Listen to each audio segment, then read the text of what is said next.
Hello. Hello, everybody. We are back with round number 7 at the US Championships, US Masters.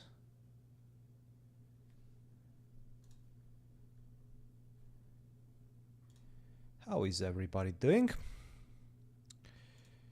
Okay.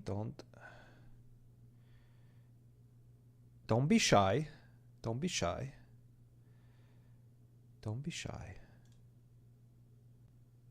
And we're back. Another round. Another day, another round. Yes, we are. Yes, we are back. Give me just 1 second, guys. I gotta do something really quick before we can get into it.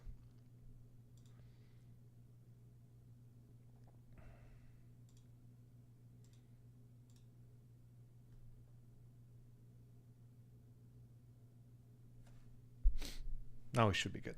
All right, here we go. Let me just check that everything looks good with the stream. And we should be ready to start the journey into round 7 in a matter of seconds.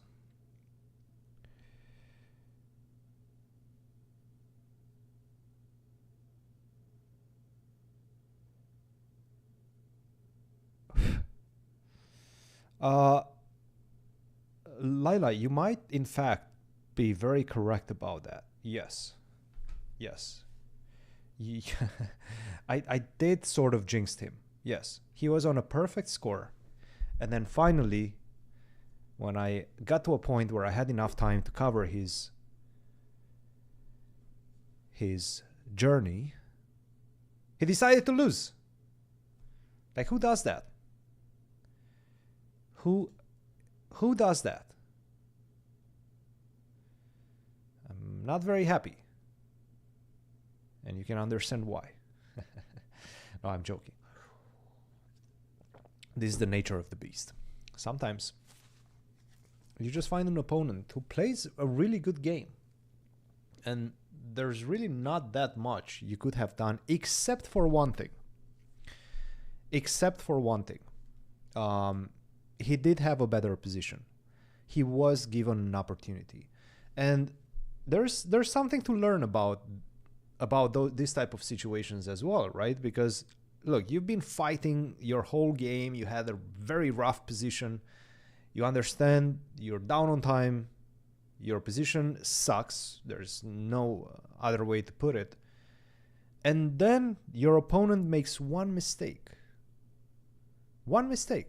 You remember that move, F5 by Teodoru. And if you would have had somebody to tell you, hey, make sure there's something right now in the position, I'm sure Fabi would have found bishop h3 in an instant. And to be honest, I think he did find it, but the problem was that he did not calculate. And if you were here for that round coverage, you kind of understood where I was hinting at as to what he has missed. Nevertheless, another round, another opportunity to win. So this is where we stand right now. And he's facing, by the way, a very difficult opponent. He's playing Andy Woodward. If you guys have been around the chess world for a while, you probably, and you don't even have to have been for that much time, but in the last few years, Andy Woodward is a name that you must have heard when talking about raw talents, because he's one of the most talented kids coming out from the United States in the last, decade. Very young. I think he's about 14. His grandmaster just made it, GM elect, maybe already a GM. Yeah, he is already a GM. Just an all-around very exciting player to watch. 25-25, but I would say his rating is not necessarily reflective of his strength. I think he's stronger than that. You see, I'm contradicting myself because I did say in the previous stream that generally ratings are quite accurate. Now, yes, it is quite accurate, but he has great potential.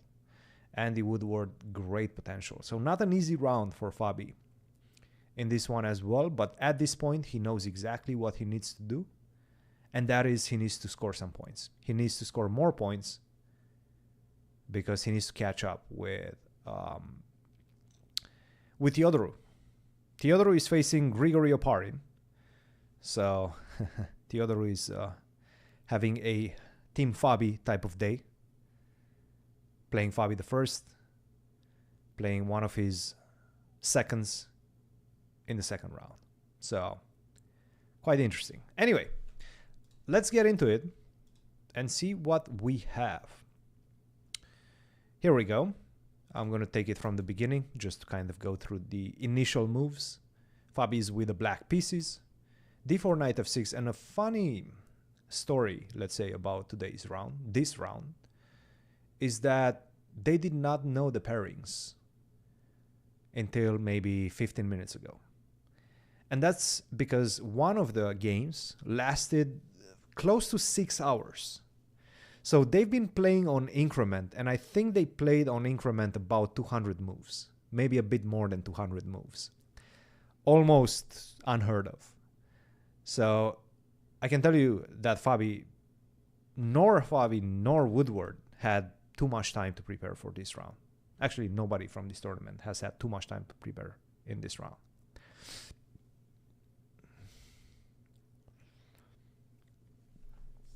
Why does Fabi need to fight for qualifying anywhere? So there's this thing called the FIDE circuit. And Fabi needs to play 2 more open tournaments in order to have a qualifying score. And he needs to do quite well in these next 2 open tournaments. This one that he's playing right now, the US Masters, and the upcoming St. Louis Masters.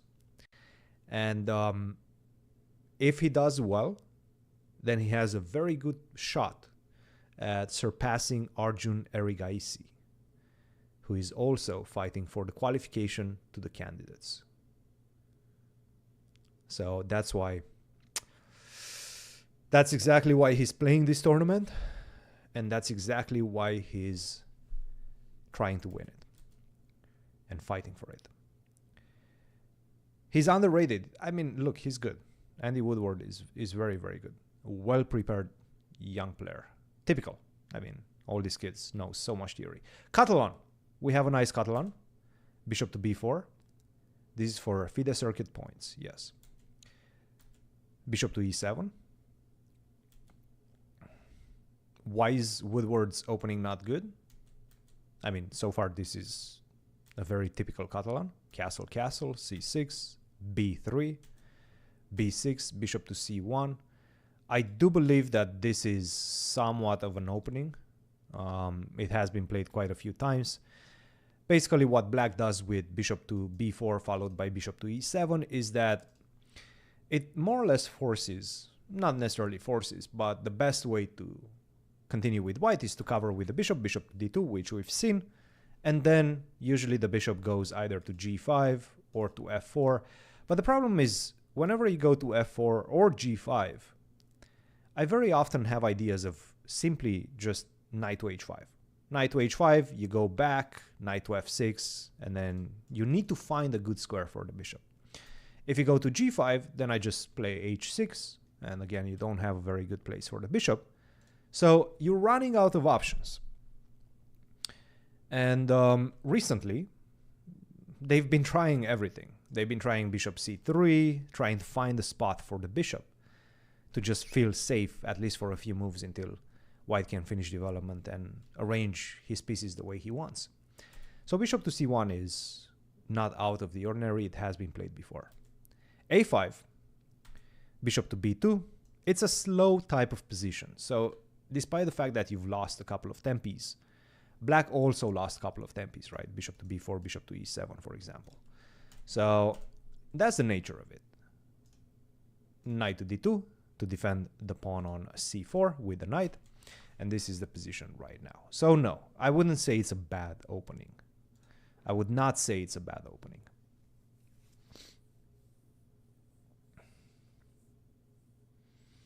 He doesn't need this. He will do good in the World Cup or the GS and qualify. Grand Swiss, I would assume, is what you mean.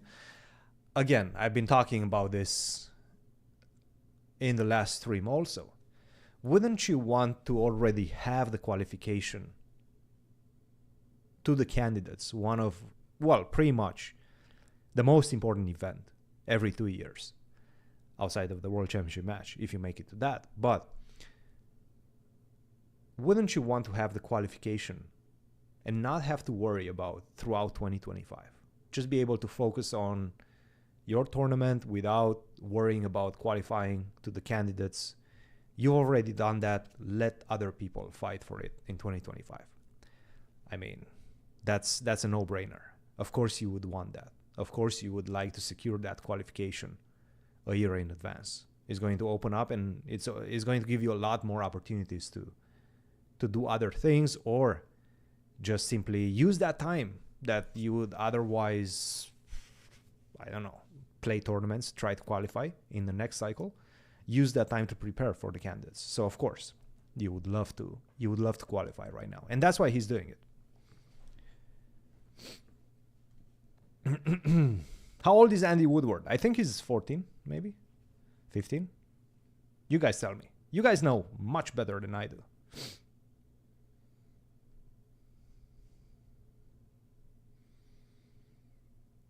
Do you think Arjun playing in Qatar has put extra pressure on Fabi to win every game? No.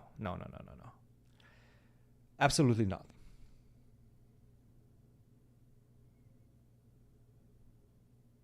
I don't think he cares about it too much.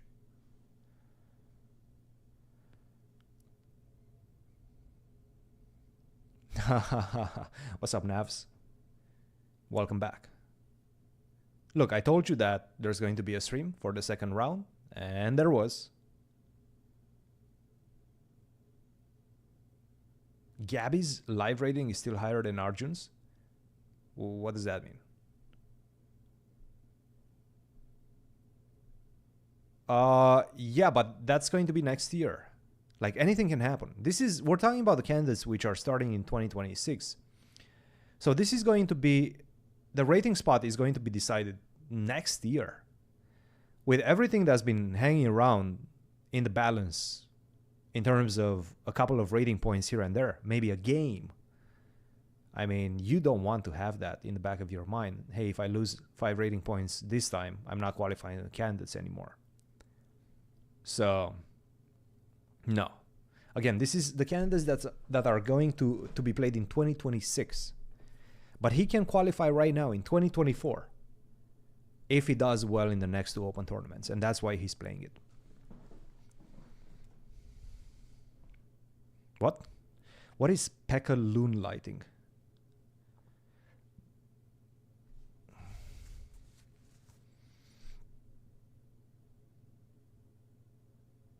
I have no idea what Pekka loon lighting is. Yeah, next year is 2025. But wouldn't you like to be already qualified? First of all, next year there's no candidates. Next candidates is in 2026. That is the whole point. There's going to be 2 years. And the FIDE circuit has 2 spots. One of them being decided before December 15 this year. And one of them being decided next year before the end of the year. So, yeah.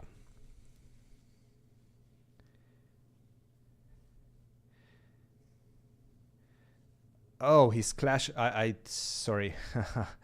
I'm not talking. I don't speak Clash Royale. I don't know. I have no idea. I know 0 things about Clash Royale.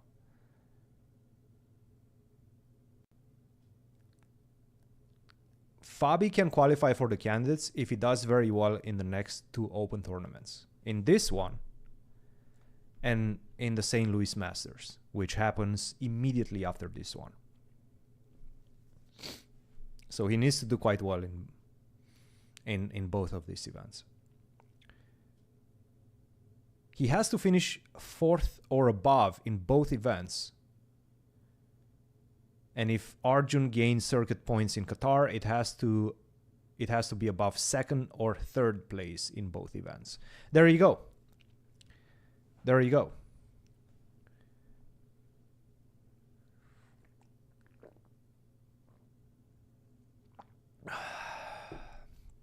Next candidates is in 2026.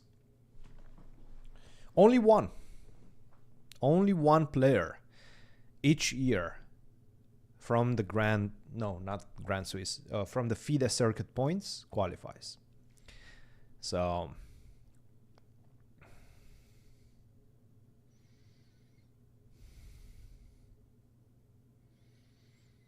Avi Kaplan. Avi Kaplan. That's very interesting.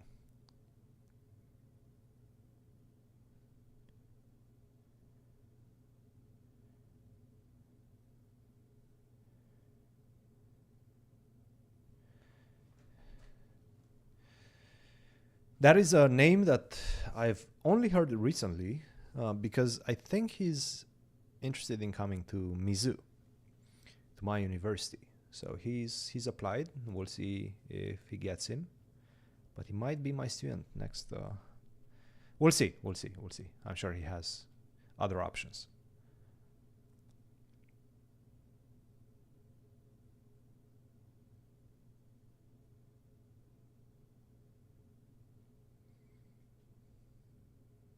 Did I see Tari Kaplan yesterday? I did not see it, no.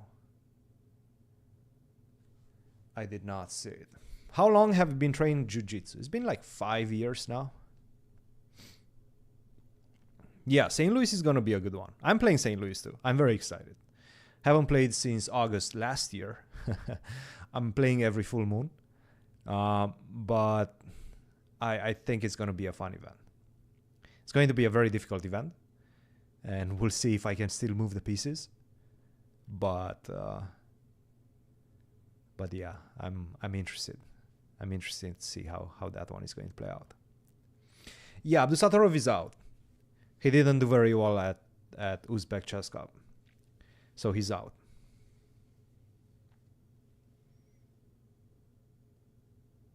Oh, I think I've seen that. Yes. Newbie. I've seen it. I've seen that game. Your predictions on potential players qualifying for candidates, I mean, that's a bit too early. A bit too early. Do I think Darda will cross 2700? I don't know, man. I don't know. Should we? Okay, so opening phase pretty much over. Not that much has happened. It's a very equal position for the moment. Maybe a slight advantage for white, obviously the typical slight advantage. But I would say the position remains very even right now. And some people are asking to see the other game, which is Nico versus Oparin. And that's probably a very good idea. Let's check it out. Nico versus Oparin. Fabi has left, so we're going to let Fabi roam around. And we're going to check with Nico versus Grigory Oparin. Let's see. E4, C5. Oparin is with the black pieces. Okay. E6, C3, D5. Okay, D4. The funny part is that I think I was asking at some point Grigory if he has something against this. And I was trying it in some training games against him. So hopefully he has checked it. Because I was interested in this opening as white. Bishop a6. And he seems to have some stuff because he's playing very fast. Knight c3. All right, this is the position. Okay. I mean, it's a very atypical pawn structure. These two players, by the way, know each other very well. Very, very well. They've been playing against each other for many years. Grigory came to my university to study since 2019. And Theodorou was already at St. Louis University, one of our rival universities, at that point, so they've met in collegiate events many, many times. So these two are two players that know each other quite well. Now, Grigory, first and foremost, he wants to do very well for himself. He's on 5 out of 6 right now, no losses, a couple of draws. But he just had a very powerful opening and very powerful display against Gleb Dudin in the previous round. Now he's facing, with the black pieces, Nico. And I think he wants to win. I just simply think he wants to win. What do I teach? I don't teach. I coach the chess program. I'm director and head coach of the chess program at Mizu. Who do you think is the rising star right now from the next generation? I mean, what do you mean next generation? There are so many rising stars, right? So many rising stars.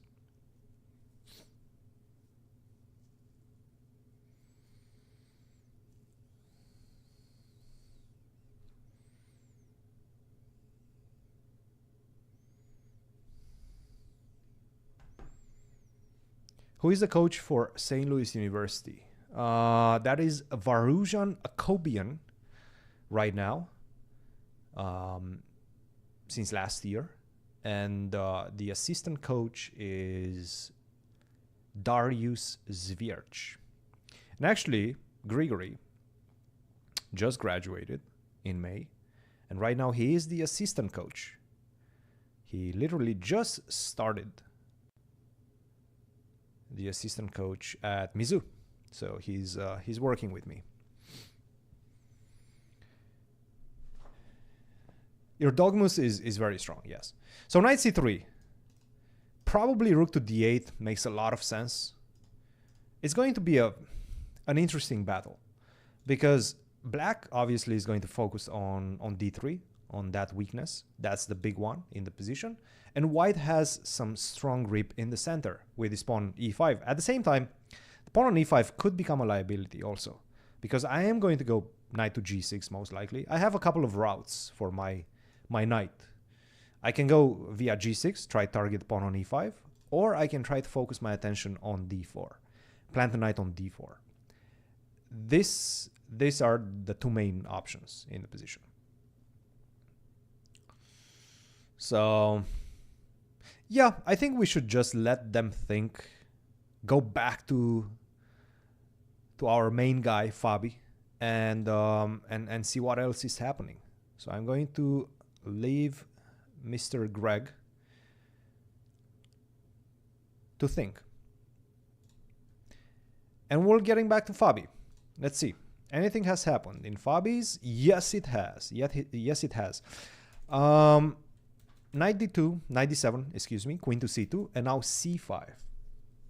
All right. Yeah, he was very, not necessarily, I did speak with him. He was somewhat upset, obviously. And a little bit distraught by the fact that he missed not a win, but a better position from a losing position. He understands, look, it wasn't a good game. It wasn't a good game. But, you know, you have as much time to ponder on your bad results. And it's not a lot. Next round starts in an hour and a half. So he had to kind of snap out of it very quickly.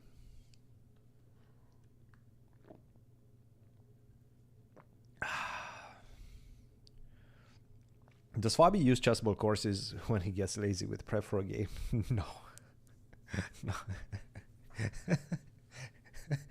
Just no.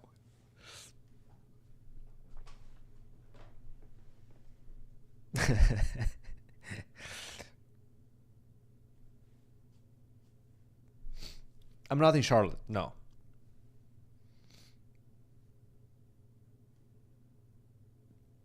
I mean, we're talking just, yeah, because we're friends. We're not talking. I'm not telling him what to play or anything like that. I'm not giving him any chess advice. If he wants to bounce ideas off, that sure. But I'm not giving him right now any chess advice because I'm not there with him and I wouldn't be able to help that much anyway right now.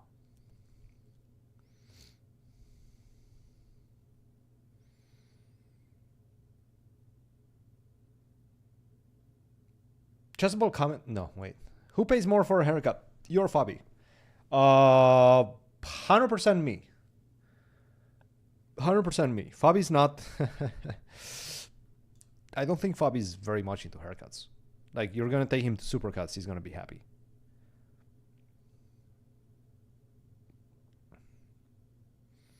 I don't think nobody's there with him during these open tournaments. He's not preparing with anybody.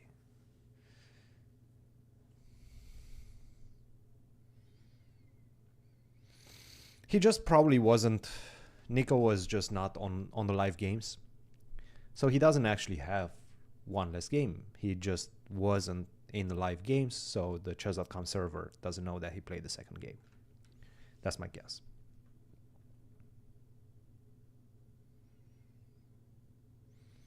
I'm not sure. I'm not sure if he's intimidated. So you're saying he's intimidated playing with Fabi.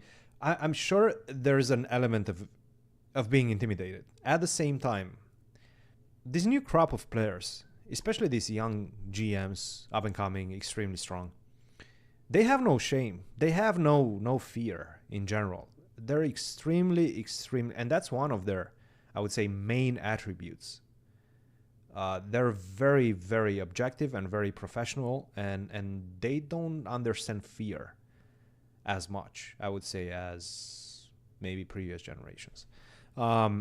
So I don't know why. That's just my feeling. Maybe it's a bad assessment. Maybe that's not actually what's happening. But that's the way I see it.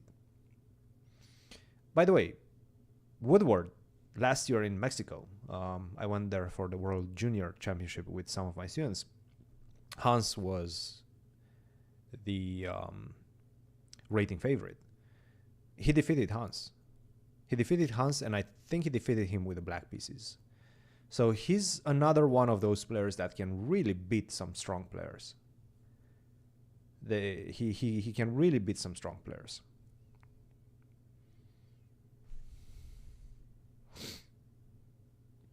Kramnik is in chat again. Where's Kramnik? Oh, no, that's not Kramnik. We already checked him. We already doxed that guy. That guy's name is Rahit something.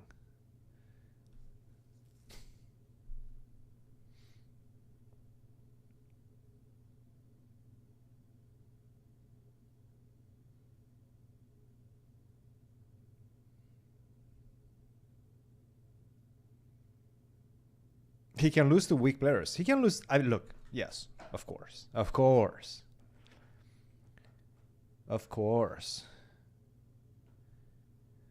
That's a lot of caps locks. Woodward also lost to Gotham Chess. He sacrificed their rook. Give me a break.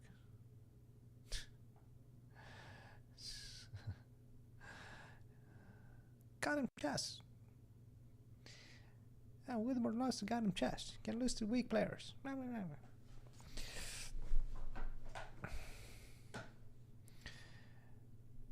I'm pretty sure he got it as a gift. That's a Tom Brown shirt.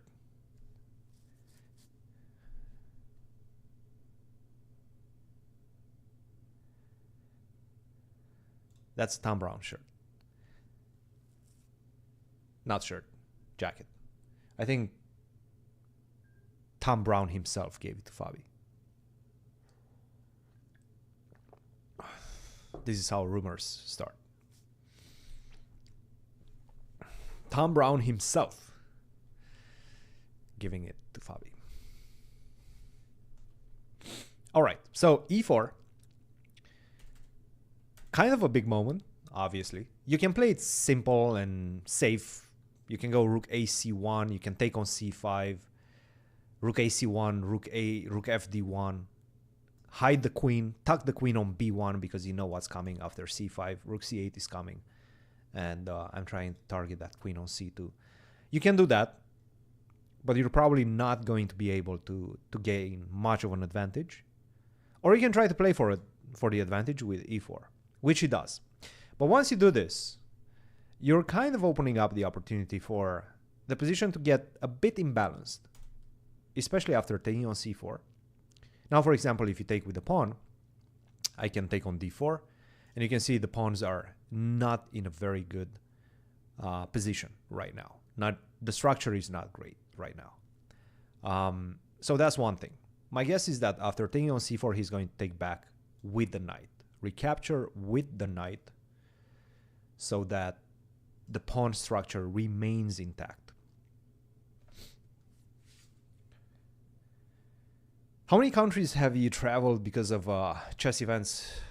You know, I've recently become interested in that, but I have not yet sat down and look with a map and pin every single country that I've been to with a map. So yeah, I'm not 100% sure how many. My guess is over 40, but that's about it. If you get paired with Fabi in the next tournament, will you try to win or lose, considering he has to qualify? I never lost a game on purpose, and I will never do that. Ever. So, that's that. It is what it is. And I'm sure Fabi wouldn't like to win a game.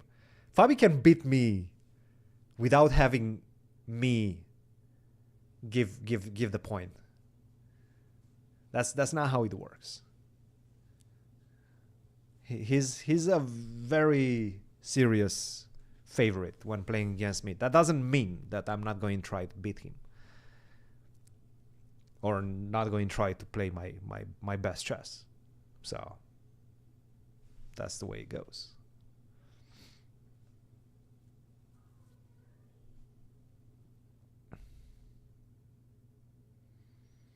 Have I played Fabi in classical before? No, I've played him only in Blitz.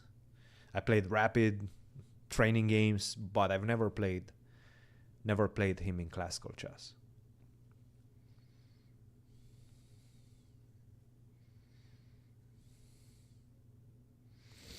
Is the French in a better theoretical spot than the Caro-Kann recently? I would say yes. No. Right now, for sure. Right now, for sure.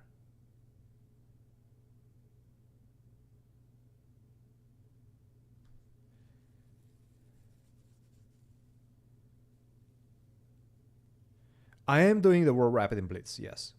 I'm not sure in what capacity. I'm trying to play it, but I don't know if they will let me. Because their main requirement is that you have to be, or have been in the last year, I think over 2550, and I have not. Mostly because I didn't play. But also I have not been over 2550 in less than a year. So normally I applied for a wild card, and they might give me a wild card. I have not yet received an answer based on that, but I will be there no matter what, because if I'm not playing, I will be doing some content for C-Squared. So that's about it. That's about it. Okay, so he took on c4. Let's try to delve deeper into the position. We've already discussed. If you take on c4 with the pawn, not good. And to be honest, I'm not really sure what he's thinking about right now, because the options are not very vast. Like, you're not going to go e5. I think 2575, 2576 is my peak. You're not going to go e5. e5 would give me the d5 square first and foremost, but also I can just send this intermezzo move. C takes b3. That's going to win me a pawn, and that's a very important pawn. Bishop gets very active, and you take on b3, I go knight d5. This is pretty much a winning position for black. So e5 you cannot do. you only have a couple of options, and that is taking with the pawn or taking with the knight. You don't want to take with the pawn. Once again, we've already discussed, this is bad news. If you take on d4 like this, I can just simply get off this diagonal, defend against knight c6, and your pawn structure is very bad. So the only other thing that I think he might be considering is taking on c4 with the pawn, take on d4, and now e5. But now what I can do as black, I can just simply go d3. That's one option. I can also go knight g4. And in fact, the knight on g4 is not that badly placed, because I can always come back via h6, f5. But I think d3 is just very, very strong. Like take, you still have a very bad pawn structure. And, oh, by the way, maybe even knight takes e5. Ooh, that's nice. Take a look at this. Take, we exchange. And now after rook to d8, boom, 2 knights on d file, you're in trouble. You are in trouble, my friend. You are in big, big trouble. So yeah.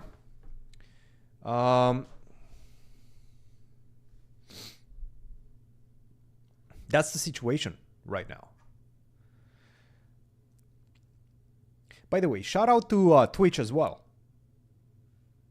Shout out to Twitch. Because we're streaming this on Twitch also.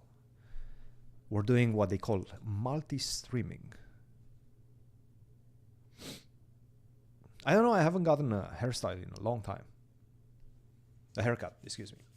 So, right now, he's thinking, Andy Woodward is thinking, but he should not get too tempted to take with anything other than the knight on c4. c2 pod. c2 pod. As in c squared pod. But c2 pod is our Twitch. Don't go anywhere. Don't go from YouTube. If you're on YouTube, you're on YouTube. You're a YouTube guy. But yes, it's c2 pod.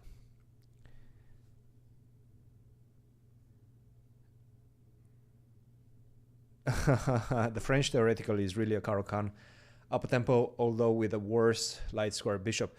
Yeah, no, I mean, right now, the French is just a really good opening. The new engines and strong engines have made it very difficult to crack.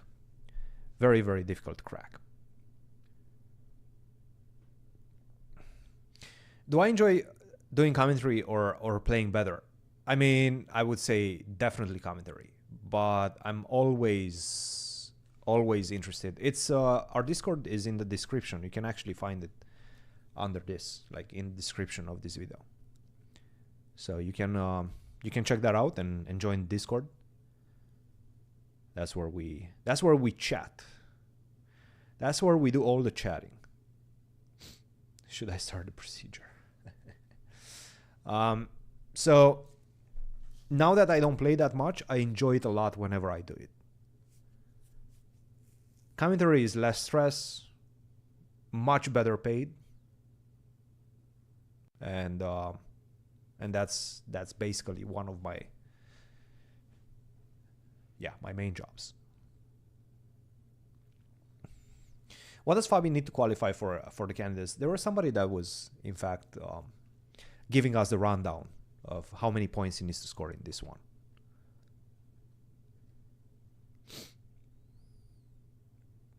So I think they said something along the lines of he needs to finish in both tournaments, this one and the next one, in the top 4. If he does better than that, then I would assume his chances also increase. So nothing is lost. I mean, look, he lost a game, but nothing actually is lost. There's still plenty of chances. By the way, Andy really taking a deep dive think at this point, at this stage, which is a bit surprising. It is a bit surprising. Cheers, Stolting. All the way from Switzerland. I've never been to Switzerland.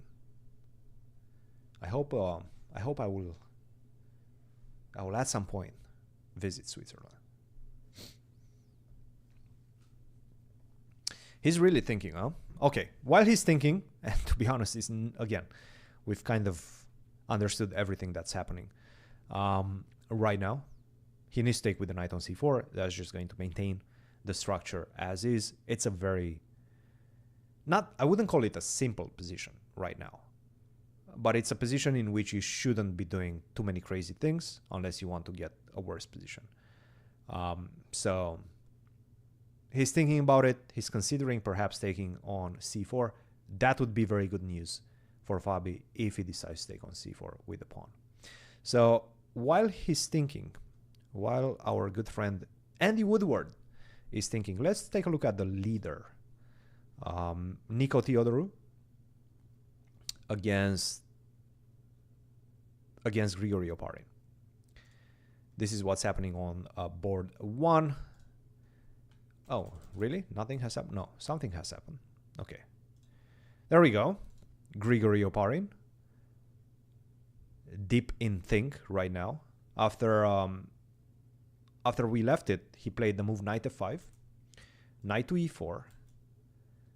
And this is already, as you can see, the bar is moving down. The computer did not like this move, knight to e4, for whatever reason. And I'm trying to understand why. Okay, so what if I just simply go rook to d8, right? I'm looking at the pawn. I want to grab the pawn. Maybe g4, knight d4, take, and then perhaps something like bishop to g5. Look, I'm looking at the position. I still feel like black is doing just fine. But what the engine is saying is bishop to b7, in fact. Bishop to b7 as being the best move in the position. And my guess is that you want to get somewhat of a presence on this diagonal. And the thing is, if you go g4 now, we take, not the app, and bishop to g5 does not hit the rook on d8. You're still covered on this diagonal, so there's no discovery checks with knight d6. Haha, what's up, Josiah?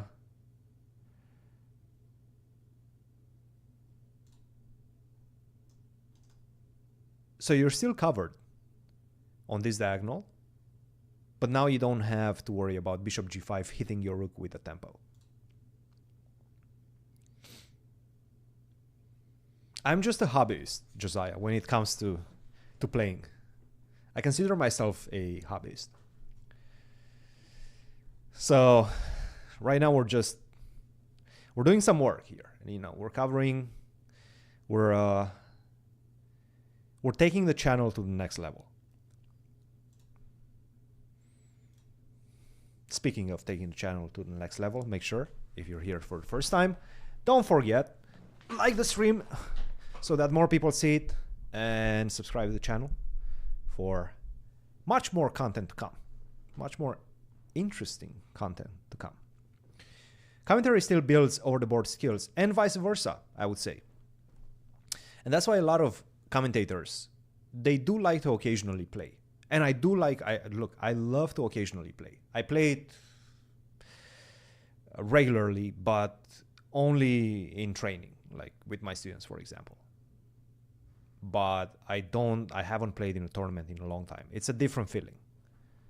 The feeling of competition is very, very different.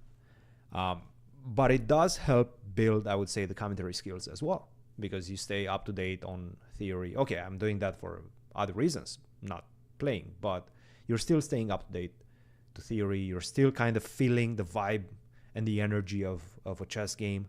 So you can talk about that. You can talk about those type of feelings. It definitely helps. It definitely helps. So yeah, this is the position, very complex, but I would say already the position is quite imbalanced. And he did find the move bishop to b7, best move in the position.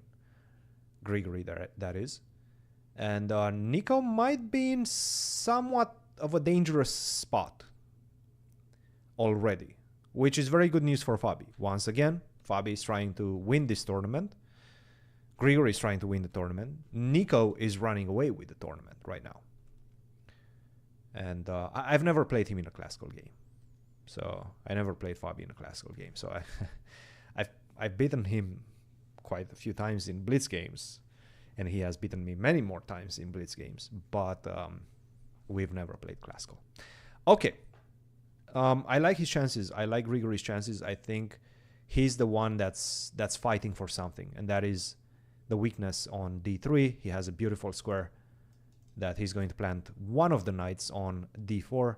I think this is an opening experiment gone wrong for Nico, which is once again good news for Fabi's chances. All right. Oh my goodness. Here we go. Here we go, guys. Did he actually go for this? He did go for this. Wow. All right. Andy Woodward took with the pawn on c4, take on d4, and now e5. This is what I've been telling you that he's probably calculating. It was the only other variation outside of knight takes c4 that made any logical sense. But right now, Fabi has this huge shot. And it's kind of a typical shot.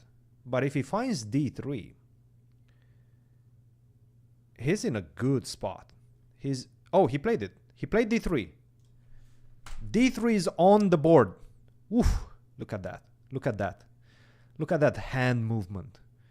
And right now, I can guarantee you, Andy Woodward is in for a cold shower. I think he's in for a cold shower. He realizes that you cannot really take that pawn back. If you take the pawn back, I take on e5. If you take the queen on d8 first, intermezzo, you take with the bishop to keep an eye on the rook on a8. I just simply move the rook, get out of danger while taking the queen, and you're in deep trouble. So the only other way is for you to take on e5, but then I just simply take on d3. You take with the knight, rook a to d8, and once again, you're in trouble. You're in trouble. Okay, all right. That's a good spot. That's a good spot right there. That is a good spot right there. He just realized. Yes, he did. Yes, he did. He did just realize, guaranteed. Because once you see d3, and if you've calculated... Oh, he took on d3. Maybe he just didn't realize that knight takes c5 is a move. I actually don't think he realized. I don't think he realized this yet. He does not know that knight takes d5 is a move yet. Fabi's... I mean, he's fast. Fabi doesn't really mess around. And there's not that much to calculate. There's not that much to calculate. Like, you're not risking anything. I guess one more variation that needs to be calculated is what if he takes on f6, take on f6, and bishop to e4. To say, okay, you have two pieces. Two pieces for the rook. The problem is f5 just finishes the game. It's not two pieces. So, yeah. If Fabi finds knight takes e5, and to be honest, once you play d3, yeah, knight takes e5 is on the board. Double exclam! And Fabi is in the driver's seat. Keep an eye at his reaction. Keep an eye at Woodward's reaction right now. He missed this.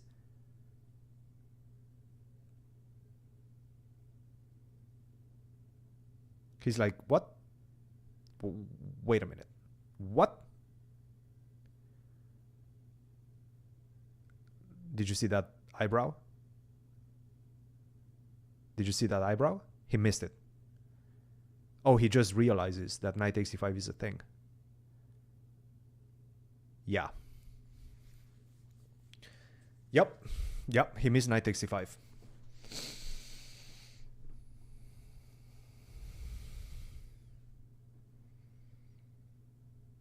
Yep.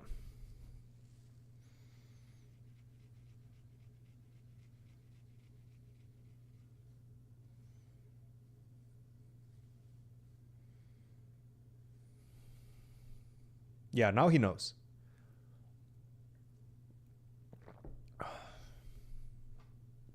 Now he knows. It's, I mean, look, when Fabi plays d3, generally you should start already questioning. Not, I mean, you should be questioning what's happening in the position. Game is not over. No, by any means. But this is a pawn up right now. This is a pawn up. And to be honest, there is not that much compensation. Like, it's one of those positions in which, at this point, if I would have this pawn up, I'm not saying I wouldn't be worried, but I'm not running risk of, let's say, falling under a tremendous attack. There's no attack coming. There's really no attack. White's attack is over. Like right now, the best you can get with white is maybe if you're super tenacious, you might be able to find a way to squeeze in a draw. But there's no compensation for it, right? It's a simplistic looking position. It's a simplistic endgame, especially if you take on e5, in which you're going to be a pawn down. So again, you can definitely fight for equality, and you're going to have to put in a very good fight to be able to get anywhere close to that. But you're not getting anything else. Like, there's zero chance. I don't want to jinx it, but very, very small chance for white to get anything.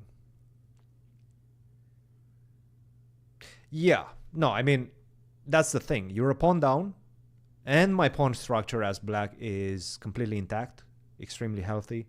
I still have this this huge pressure on the pawn on c4. So you have, I basically have the extra pawn and the compensation in the position.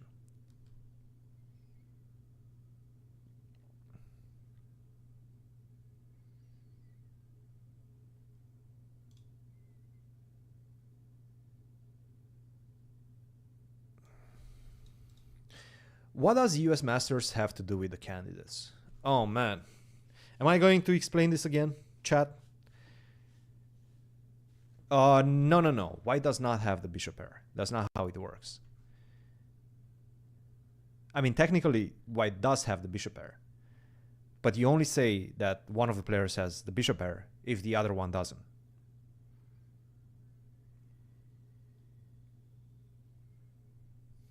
Wait, what? Oh, cheers, Adrian. Thank you very much for becoming a member. Appreciate that. We haven't done that much for our members, so to be honest, it's just a way for you guys to support. I have to say I've been very bad at coming up with perks for the members, but you do get some nice emotes.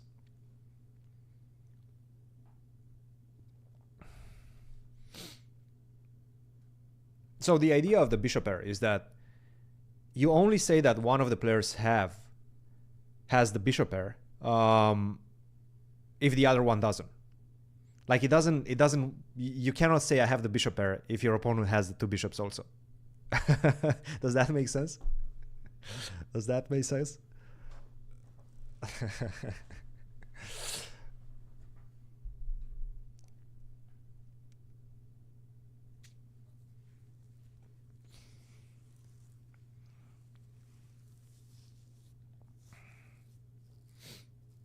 Haha, count live streams. Yes.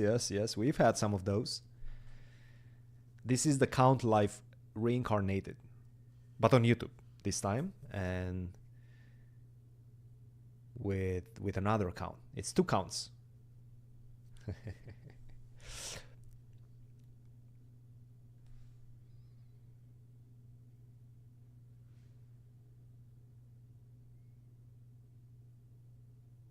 You want me to stream on X or Kick? Huh. Now that's an look, that is what I call a very good Very good idea. And we might add X as well. This is what Hikaru does. And kick is, yeah, kick is good if you want to make money. But we have not gotten I have not. The thing is, we don't stream as often. Let's just put it this way. We don't stream as often. So that's the situation. What is the difference between me and Fabi as players? I mean, I don't know. Fabi's just a much better player.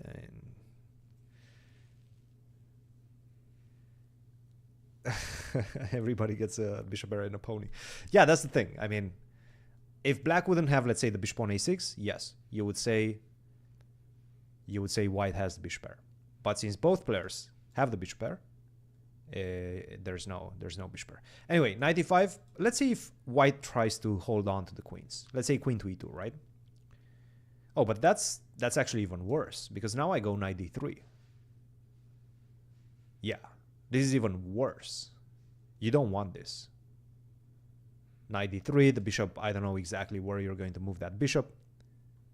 Maybe like c3, bishop to c3, but then I just simply go rook c8. Yeah, this is horrendous. It's a tough decision. It is truly a tough decision for Andy. Because again, you're worse, you're a pawn down, and black has the compensation and the better pawn structure. Do you think Fabi is going to be a world champion one day? Yeah, I mean, that's Team Fabi's hopes. We've been dedicating a lot of our time. He's been dedicating his whole life to this. So obviously that's a major goal. And again, we've myself, recently Grigory, other people as well, Misha Antipov, who is also in this tournament and has been helping Fabi on occasion. And yeah, we've spent a lot of time and dedicated a lot of our lives for it not to be the main goal. So that is the main goal when it comes to Fabi's career right now. He's achieved everything else.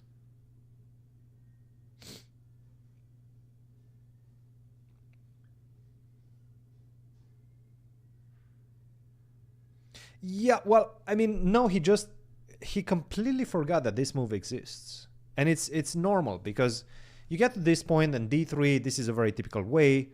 And after queen takes d3, this is somewhat of a strange motif. Like, you don't see it very often.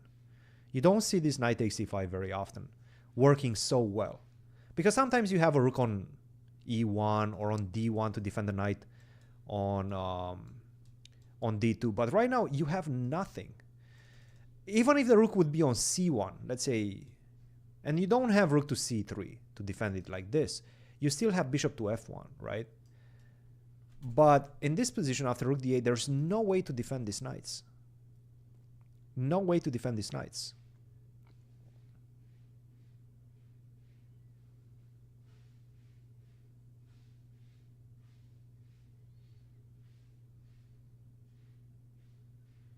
The best Romanian player is Richard Rapport. Rapport is no longer on the Romanian list. He's not playing for Romania anymore.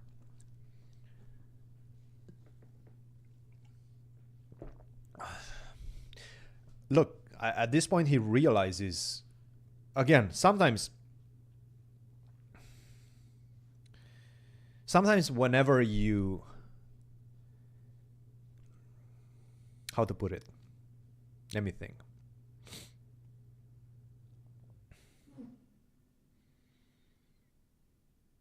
Whenever you realize that you've missed something, like a tactic, generally the position remains such that you still have some chances to fight even for a destabilizing effect in the position. You understand you're worse, you understand you just blundered the pawn, but you have some destabilizing options. Right now, there's no more destabilizing options. There's no more to create. There's no way to create an imbalance in the position. So that's why. That's why he looks this defeated.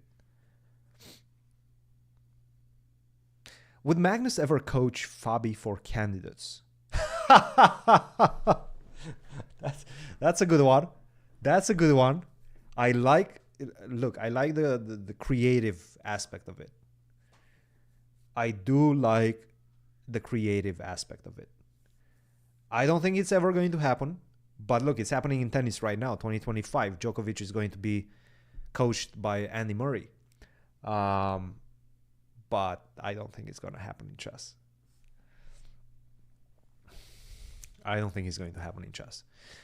While Andy is thinking after this absolute monster shot by Fabi, why don't we check on Greg? Grigory and Nico Teodoru, who just defeated him, just defeated Fabi. Queen to e2 was his choice. Rook to d8, focusing on that pawn on d3. Rook to d1, defending that pawn on d3. And bishop to e7. I wouldn't say that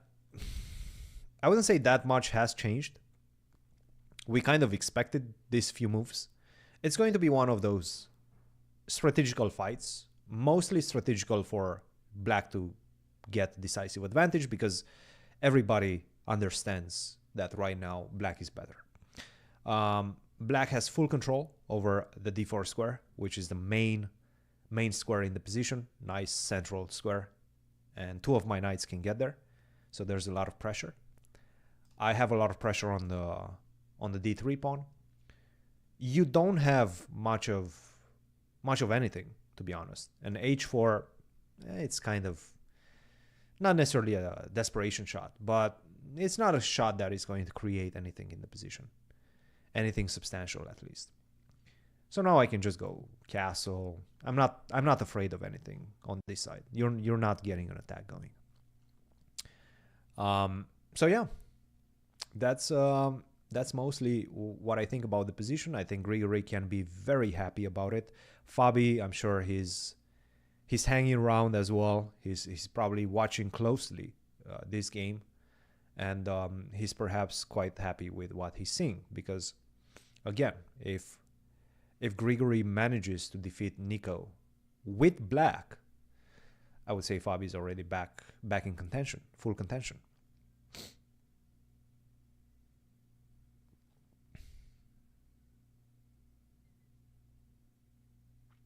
How is the prep time during World Chess Championship? I mean, look, first and foremost, Grigory wants to help himself. This is an open tournament. Both of them want to win this event. Fabi wants to win it because that's going to help him get very close to qualifying. And Grigory wants to win it because that's going to, that's a big win. You win the US Masters. US Masters is a very prestigious open tournament. I would say one of the most prestigious ones. So, yeah, Oparin is definitely trying to win the tournament.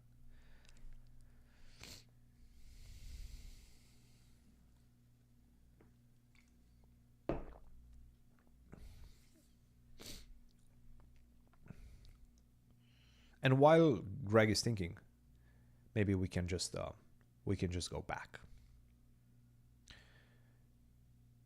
He did not have a 1 round bye. I'm pretty sure he didn't.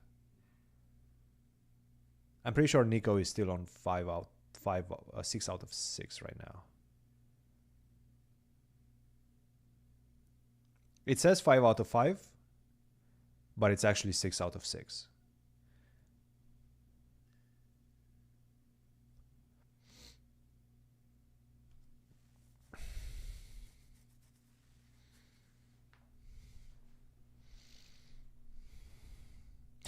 How is this going to make him qualify for the candidates? All right, I'm going to answer once and only once, because I've already talked about this so many times. Andy is still thinking, so, and Fabi's not there, so we might as well keep checking and try to understand this position.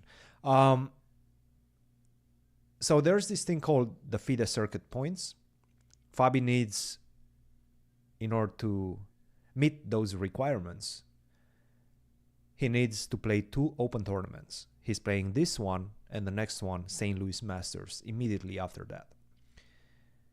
Right now, he's in a very tight race with Arjun Erigaisi, who has been having a very good year as well in terms of gathering those FIDE circuit points. But Fabi is still ahead if he manages to score very well in these last couple of open tournaments. So if he wins this one, I think somebody made the calculations. The calculations are not very clear, but he needs to basically just score very well. And if he does that, something in the top 3, let's say, in both events, then I think he overtakes Arjun Erigaisi and qualifies from this year FIDE circuit points to the candidates tournament in 2026.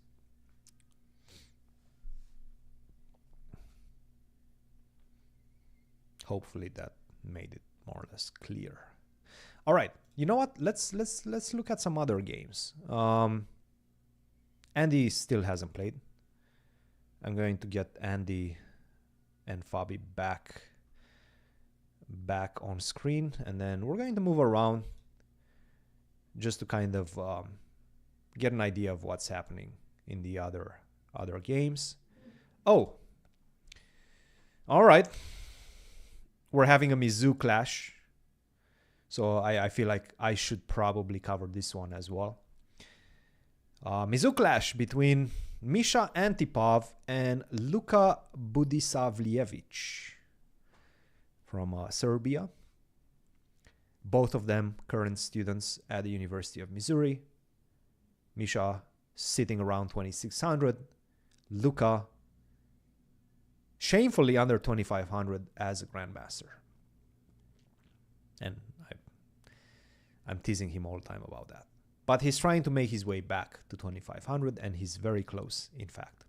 In the next rating list, I think he's going to make it. So right now we have a Tarash. White is still a pawn up, but black, this is a very typical Tarash. C5, it's called the Dubov Tarash, taking on d4, bishop to c5. Black basically accepts this pawn down endgame,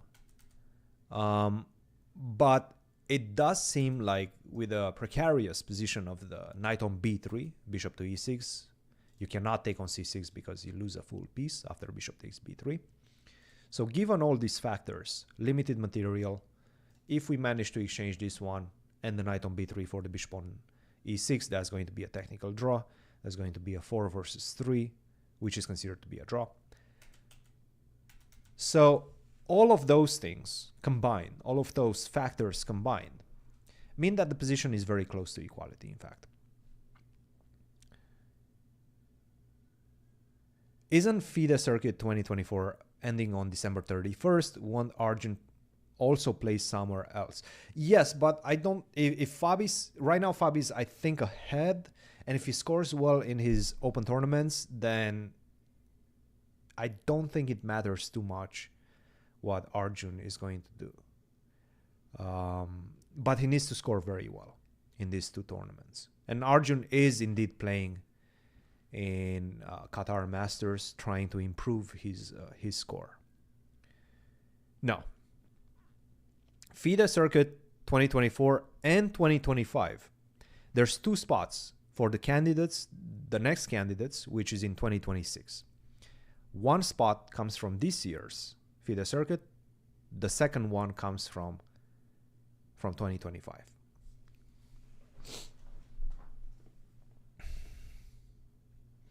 Ishik looking on his way to GM. Well, Ishik has done well, yes. So far so good. So far so good. Ishik is doing well. Luca back 2501. Yes. Luca is back 2501.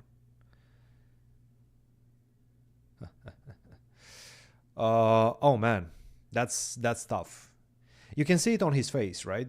Andy Woodward is realizing that he's in a really bad spot right now. Andy is realizing he's in a really bad spot. Yeah. Going back to Andy versus Fabi. Knight takes c5. You can see he's quite defeated right now. He is quite defeated.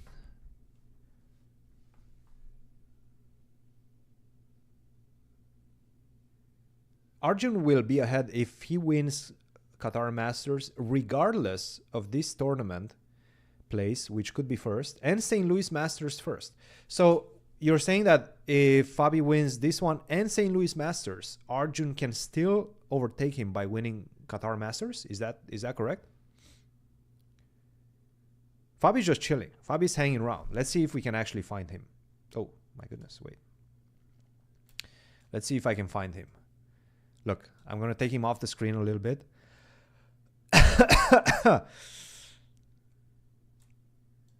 We have the 4-man camera. We see that neither Grigory or... Wait. Did they make a draw? I don't think Grigory and Nico made a draw. Do we see Fabi? Where is he? Is he walking around? Yeah, I think I see him, right? On the bottom right corner, that's Nico Theodoru. He's just going to sit down at his board, I would assume. Yep, there he is. And then there's Fabi looking at that game as well. I think that's Fabi, maybe not. If Arjun wins Qatar Masters, Fabi has no chance. Interesting. Okay, that makes sense.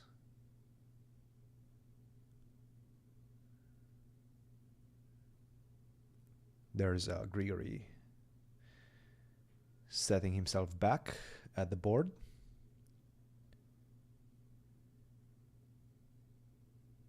That's right. This is the Quattro box. Fabi also must protect the rating. Yes, look, he's taking a risk. By playing these two tournaments, he's taking a risk, but he's the type of player, and generally, this is a personality trait. He's not afraid of taking risks. He likes to have his faith in his own hands. He's very confident when it comes to his chess ability. So if he has a chance to try to win the circuit this year by playing 2 open tournament events, he's not going to worry too much. I mean, he obviously will worry about his rating a little bit, but that's a risk he's willing to take. On board 3, that is Alexander Donchenko from Germany. That's the upper left corner. Alexander Donchenko versus Evan Park.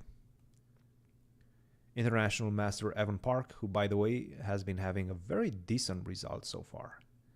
I believe he started 4 out of 4, lost the 5th, and I'm not sure what he did in 6th, but he's doing very well. Okay, we're still trying to find Fabi, find Waldo. Where is Fabi? Where is Fabi? How common is drug use among chess players? I don't think very common. Chess players in general have a very strong sense of needing to preserve their mental acuity.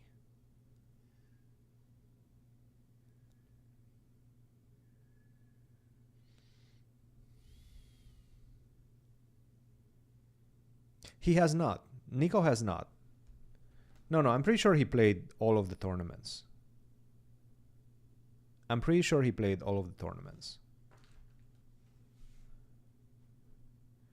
Fabi center screen. Where is he? I don't see him yet. We're going to keep the Quattro box until he comes back. or until we see him. We're keeping the quattro box. Do you guys like this view? Are you guys enjoying this view?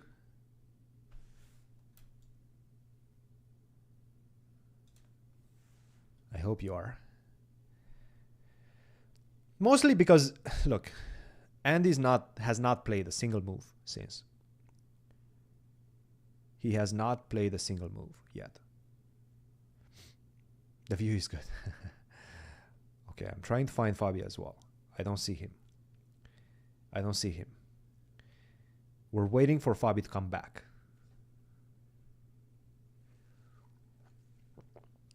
And in fact, while we're waiting for Fabi, and I'm going to leave this view for a second. We're waiting for him to come back. While we're waiting, I'm going to take a 1-minute break and I will be right back. So I'm going to leave you with some beats, some lo-fi beats, Christmas beats. And I will be right back. Let's see if I can play the Christmas beats.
All right, I'm back. I am back. And since Fabi is back as well, we're going to make everybody else disappear and get Fabi back on the center console right here. Central console. Boom. Boom. There we go. We're back. So, a couple of things have happened. But basically nothing that we did not expect. He did take, in the end, decided to take on e5 and accept the worst endgame, pawn down, and compensation endgame.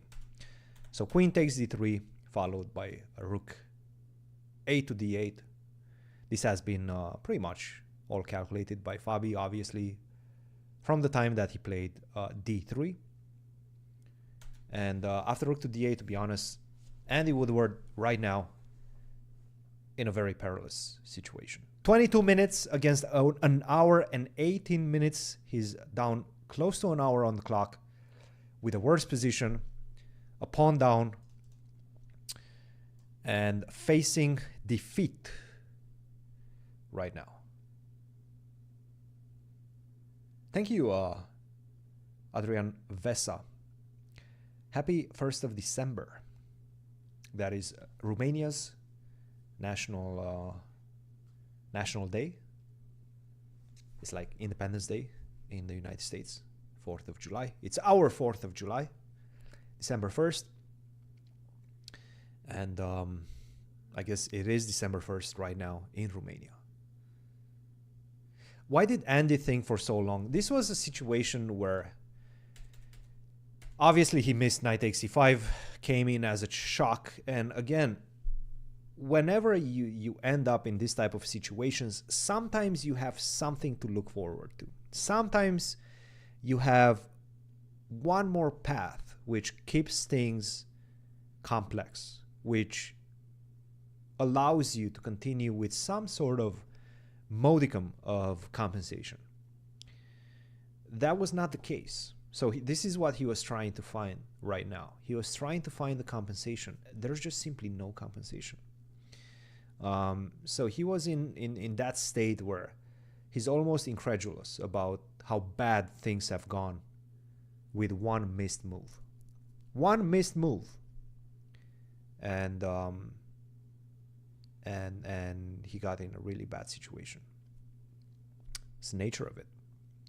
That is the nature of it. Yes, it's kind of a defeated situation. You're almost in a defeated situation. And things have not improved after your opponent continues to blitz out his moves, because there's nothing else to do for black either. This is very simple calculation.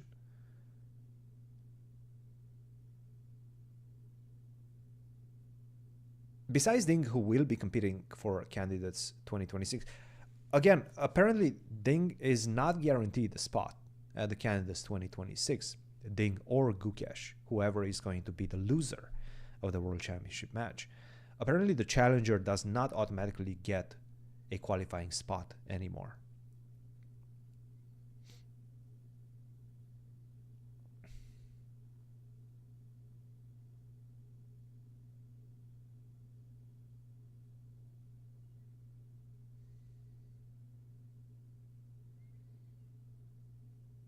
He's dead staring Fabi. I think he's just, no, he's not looking at Fabi. He's looking on the side of Fabi. He's looking, and if he is looking at Fabi, he's looking through Fabi. He's not thinking about Fabi right now. He's not dead staring him. No, he's just in his own mind. He's like, okay, what went wrong? Like, what did I just do wrong? Why did my position crumble so fast? And to be honest, this type of discussions, internal discussions, they're much more difficult when you're playing with the white pieces, right? You're playing with the white pieces and you're expecting to get somewhat of an advantage out of the opening, and then this happens. So Fabi just waiting for him to surrender to his fate. No. Fabi knows he still has plenty of work to do. Look, the material is still somewhat limited, right? It's an endgame, limited material. You make an imprecise move, and white will get the chance to exchange some pieces or some pawns.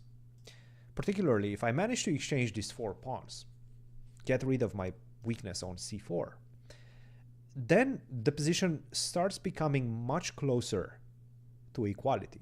Much closer to equal, or potentially for white to be able to squeeze in a draw. So this is the second round of the day. It's round number 7 at the US Masters. Fabi is sitting on 5 out of 6 points. And right now he's trying to get back on track. Do you think it's correct that Ding has to qualify if he loses? Um,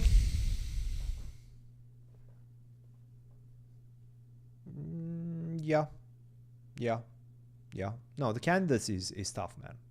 The candidates is really tough. Um, so generally, I don't think anybody should get a guaranteed spot. Oof, oof. Bishop takes f6. Oh no. Oh no, no, no, no. This is even worse now. This is even worse now. And to be honest, why did he take with the g pawn so fast? Why didn't he take with the bishop? Ah, okay, so this is why he didn't take with the bishop, by the way. Very, very nicely spotted. Rook to b1, rook takes d3, rook takes b6. And in fact, this is not that easy. You are a pawn up, but again, the c pawn is very strong. So this would have been one of Andy's chance. But Fabi immediately blitzed out g takes f6. Rook f to b1. Now you have to take the knight on d3. Otherwise, rook to b3 is coming. So he did take the knight on d3. Rook takes b6. And my guess is that he wants to take on d2, take on a6, and then go something like rook to c8. Is that his idea?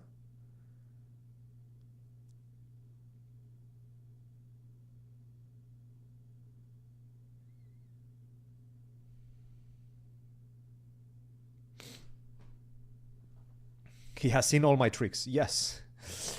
Yes, yes. Fabi did lose the last game. He did lose the last game against Nico Teodoru.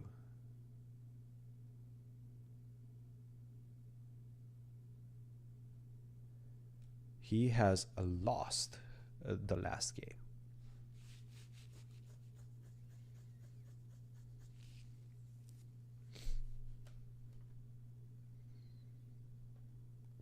So this is the position right now. Okay, let's try to sort of figure things out. I think you have to take on d2. I don't think there is much of a choice right now.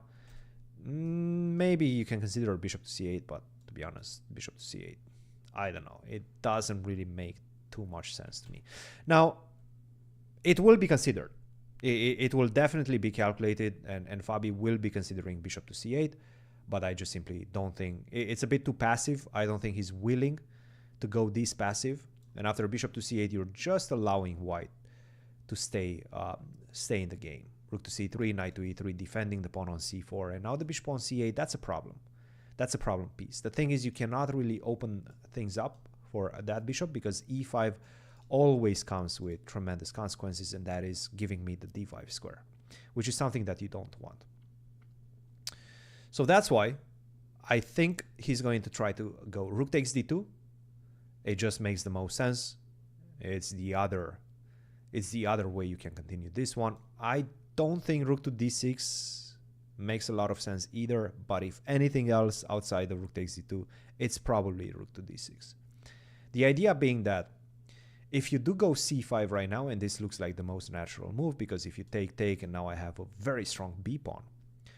But the thing is, after c5, the idea is that I can take on d2, and now I forced you to, or at least I provoked you to push the pawn on c5. And when you take on a6, I take on c5, capture the pawn. I'm looking at the f2 pawn. The position is lost. So after rook to d6, c5 is not a good move. But I think you can just simply take, and now perhaps rook to b1 again to try to invade via the b file. That's one way. Another way would be for me to go bishop to c6, actually. And I think this is the big problem in the position. Bishop to c6, I'm trying to solve the problem of my pawn on c4 via bishop to b5. And bishop to b4, for example, is going to be met by knight to e4. Knight to e4, and now if you take on c4, I take on f6. And this is very close to equality. And if you try to go king to g7 to defend the pawn on f6, then I can use my knight to push the pawn with c5 and get out of dodge. If you try to go f5, then I can give you a check, and maybe this is something that he's calculating. King to g7, and a very important check, knight to e8. Knight to e8, king to g6, let's say. And now finally I get enough time to defend the pawn on c4. So this knight on e8 could prove to be extremely annoying if he allows it to go there.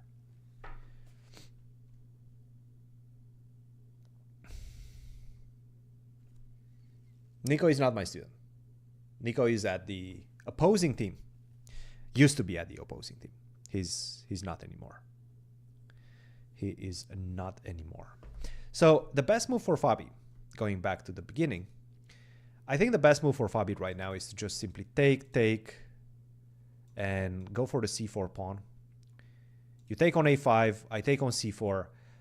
And the problem is not necessarily that, look, the pawns are equal right now. The problem is that you're facing the music on the second rank, and you don't really have a good way to defend against that.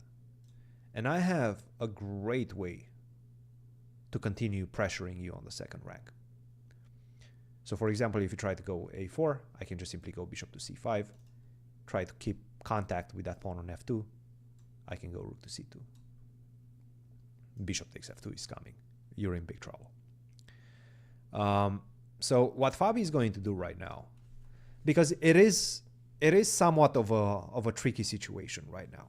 He needs to be very precise. He understands that he needs to be very precise because of the nature of the position and the material being very, very limited. And that's where the advantage is. You take on d2, you go rook to c8, and this is the transition that you want to see. Because despite the fact that the pawns are equal right now, you will be a pawn up once you capture the pawn on f2. And the thing is, once you capture the pawn on f2, if the two rooks connect on the second rank with each other, that's going to lead to much bigger problems for white. So yeah, that's what I think he's going to go for. That's what I think he's going to go for. 2 rounds per day. Yes. This tournament is 2 rounds per day. Most open tournaments in the United States are 2 rounds per day. Most open tournaments. Yeah. A lot of people that are not accustomed to playing in the US are in somewhat of a shock when you tell them that. But yes, that is very much the case.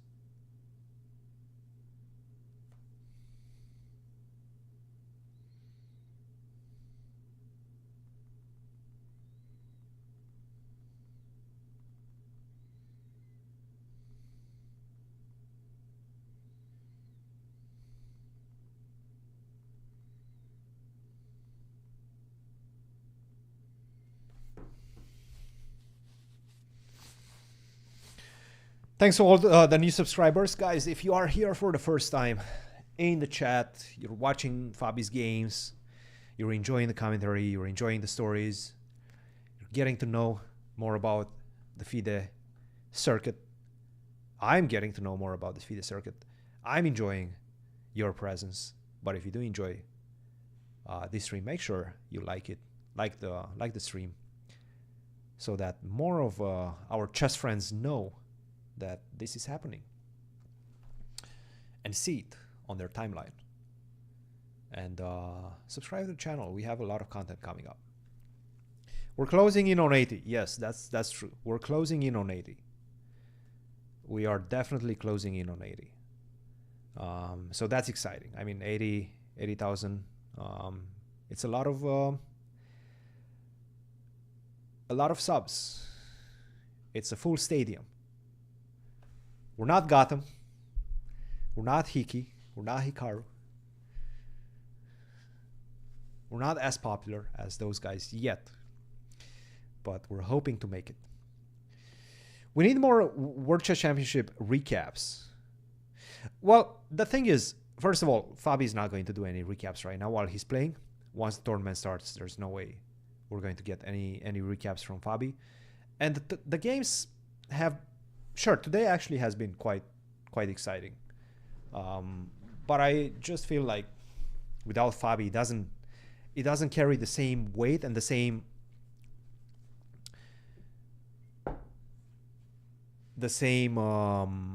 type of content that we've been putting together, right?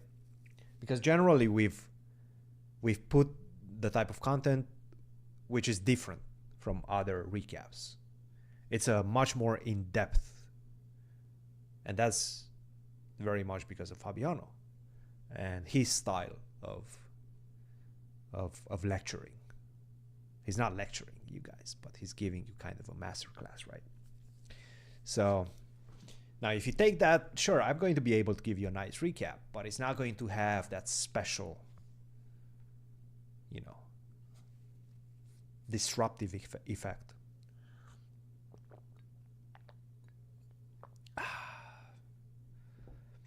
Any chance we can invite Professor Arun Sharma to co-commentate?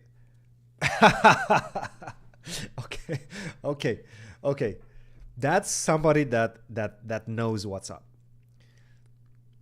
You must be somebody that knows me or knows Arun.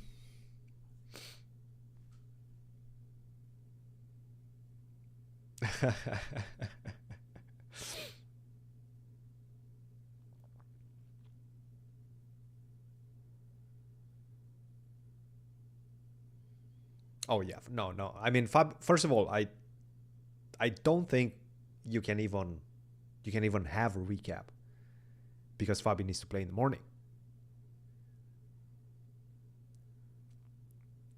So Andy looks scared. No. Of course not. Oh yeah, for sure. We will have that. We will have this type of special episodes after that. We will.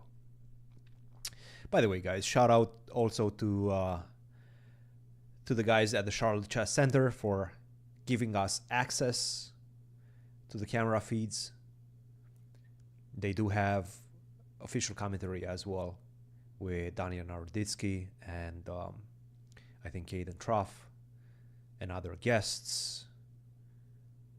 So you can also check them out if you want, but they've been very nice to give us feeds during this competition. Rook takes b6. Fabi is still thinking. There is a blitz event later today. I don't know if he's gonna play. Maybe he will. I have no idea. But even if he does, I'm probably not going to do commentary. We'll see.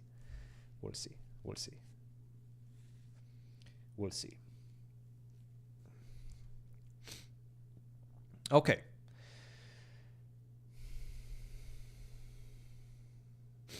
Well, again, this is what we're going for with the recaps.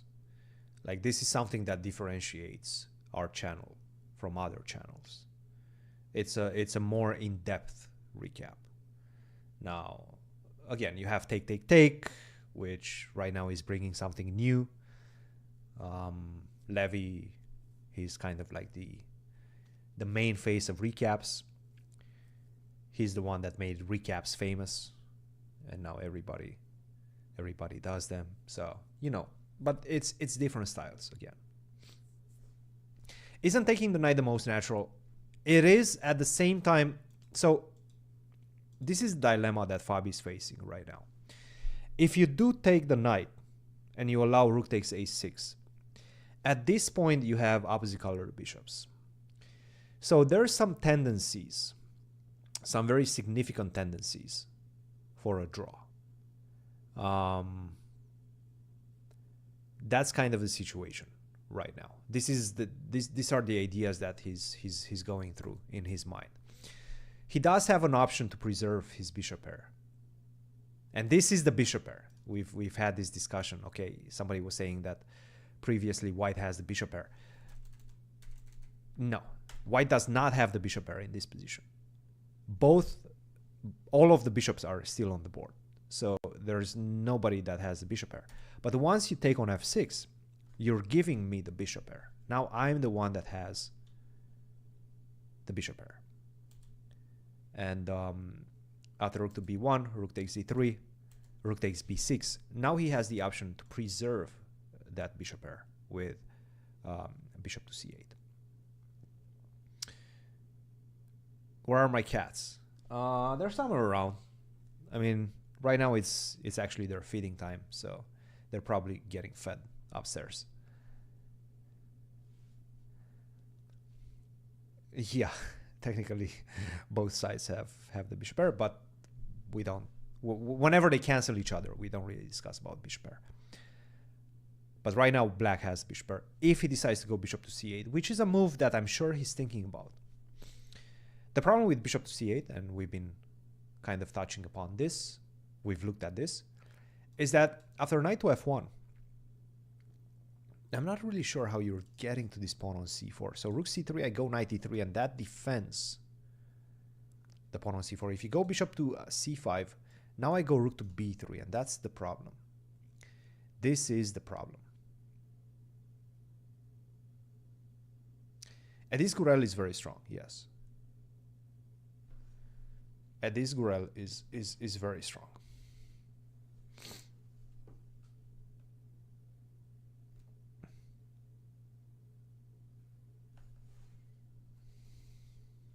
Are my cats fighting each other? No, not really. They're not. They're not fighting too often.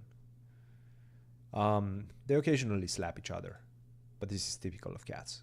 They like to slap.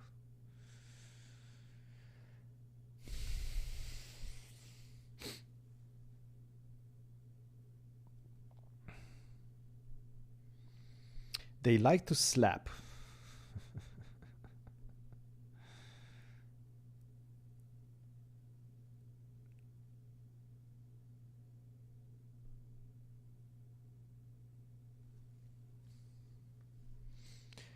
Yes, the spiders are gone. The spiders are definitely gone.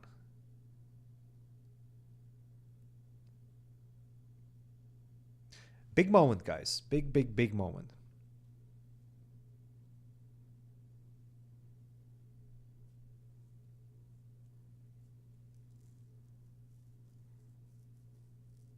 Lol, Carl. It's a very nice explanation. Vernacular.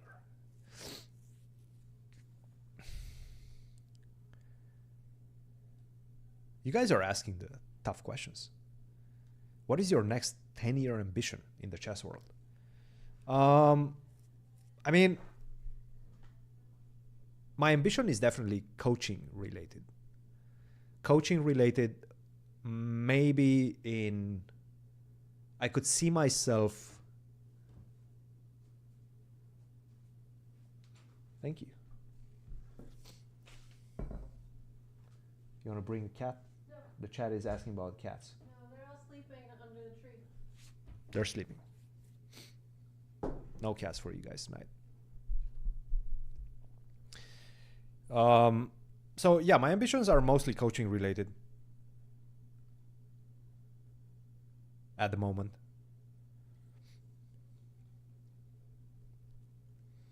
So World Championship match. Hopefully, if Fabi qualifies and if he decides to have me on the team again, then that would be a very big one, obviously.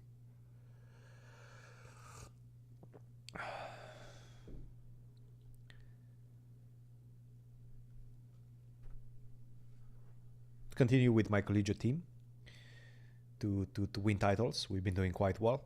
I would like to continue that. Playing wise, I don't have any goals playing wise.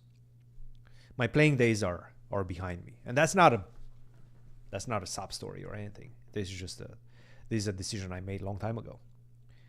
That's just because of my personality, I would say, maybe. And definitely one of the big, I would say, big challenges and big goals that I have is to grow this channel to 1 million. 10 years, 1 million, why not? Hopefully it's going to happen faster. I literally don't, that's actually true. I mean, everybody cares about their rating a little bit, but I don't really care that much. Like, it's not going to change my life. Me doing well, me reaching 2600, me reaching 2510, it's not going to be, like, it's not going to change anything in my life.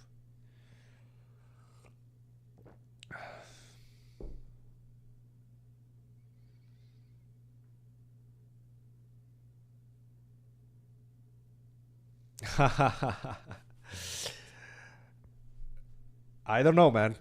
I don't know. We'll see. We'll see. We'll see. We'll see. We'll see.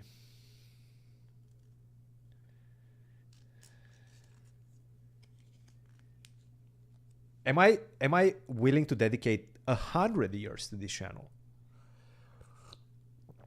I don't have 100 years. I am 2530, yes. I'm saying if I reach 2510 as in lose rating points. If I lose rating points or gain rating points, it doesn't matter that much. Like, again, it's not going to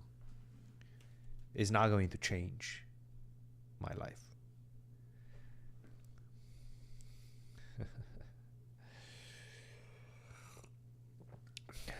Need to nab a collab with CR7. That is true. But I do want, look, I'm going to play St. Louis Masters. Then I'm going to play, hopefully, I'm trying to make it to the World Rapid and Blitz. I applied for a wild card. Hopefully the committee is going to award me one. Obviously, generally I wouldn't play because I like to spend holidays with my family, like Wesley does.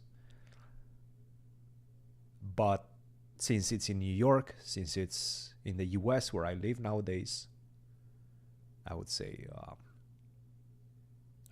hope that I'm going to make it.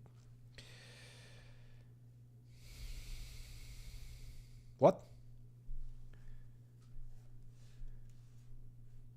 Wait, what? Did he really? Did you really? Oh shoot! My goodness. Adrian Vesa gifted 10 C-squared memberships. Holy smokes. That's big. Hey, thanks a lot, man. That is big. I do not know who got it, but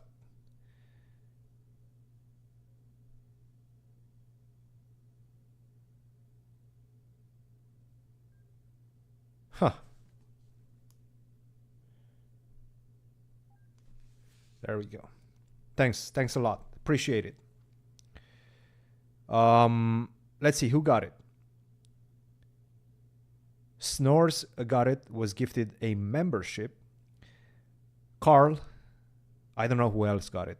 Tiago Barbosa, Fraser, Salty Eels, G-Boy,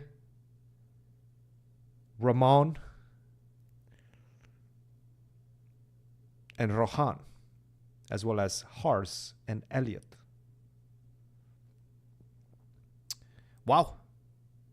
Is our merch still available? Of course it's available. You can find it somewhere here. And in fact, we're working on a new line of products, a new line of merch that is coming up very soon. Definitely before.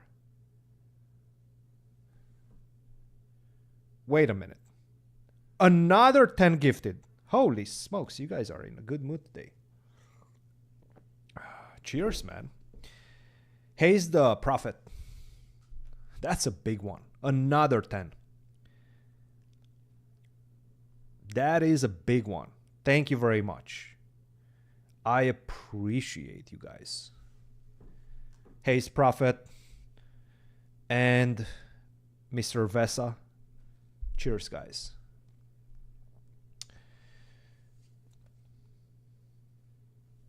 Let's see who got it. Henry got it. I Am Pain got it. Matt Hardy got it. Nis got it. Peter Francis got it. Matthew Carton got it. Nikhil Ravi got it. Bob got it as well. Alex got it as well. Quite a few got it. Cheers. We're getting a lot of super chats. Super chats and gifted subs. You guys are awesome. Brandon Polk. Super chat. $5. Love this channel. Helps with jogging and fall asleep. Oh. This channel is a great addition to the chess content world. Well, thank you.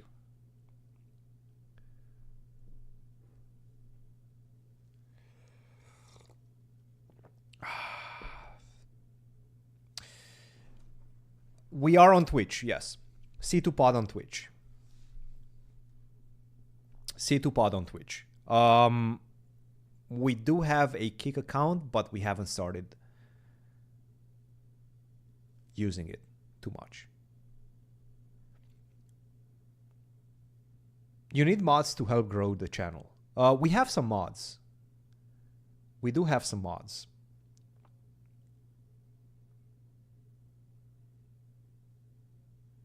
I think it's random, Felix. I do think it's very much random.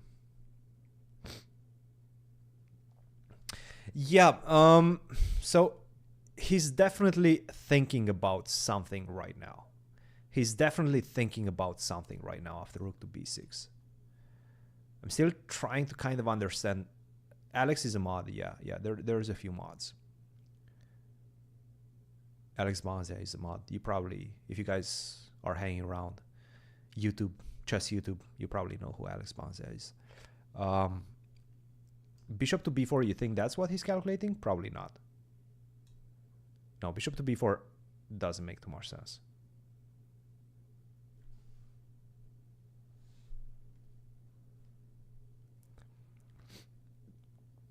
Another member, Lila.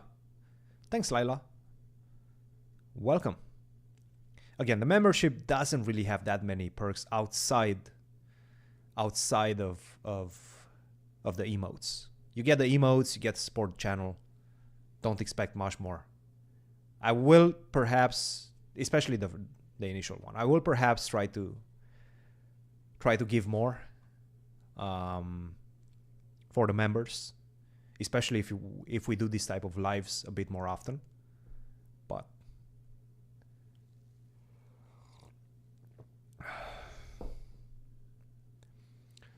how would I improve if you were starting chess all over? It's a good question. I think doing the same things that I've been doing when I was starting chess, which is solve a lot of things.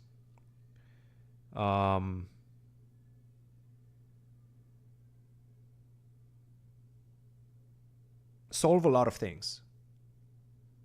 Solve a lot of tactics. Solve a lot of studies. I used to do a lot of studies when I was growing up. I was playing a lot. I was going to the chess club pretty much every single day. I was at the chess club every day playing. So, and then nowadays you have so many more tools though. Nowadays you have so many more tools. Like you have Chessable, you have access to so many streams that will provide very insightful commentary for the most part. And that's going to help you gain a much better understanding. At the same time, you know, streaming is sometimes a time wasting pit, right? So that, you know, you have to be cognizant about it. But again, it's entertainment as well. So if that's what you do for entertainment, you're probably going to learn something.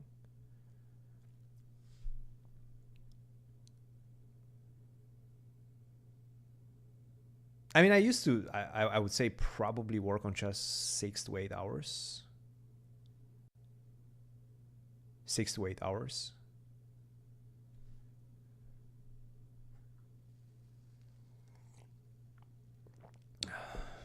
Why were we laughing at chess ball earlier? Because Fabi's not going to use chess ball. Like Fabi's analysis and general file knowledge and theoretical knowledge is on a much deeper level than any chess ball course. Perhaps his chess ball course. His chess ball course is at the level that his general analysis is, which is extremely deep.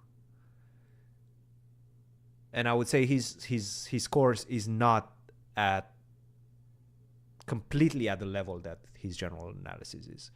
So any other chessboard courses are probably not going to help him that much.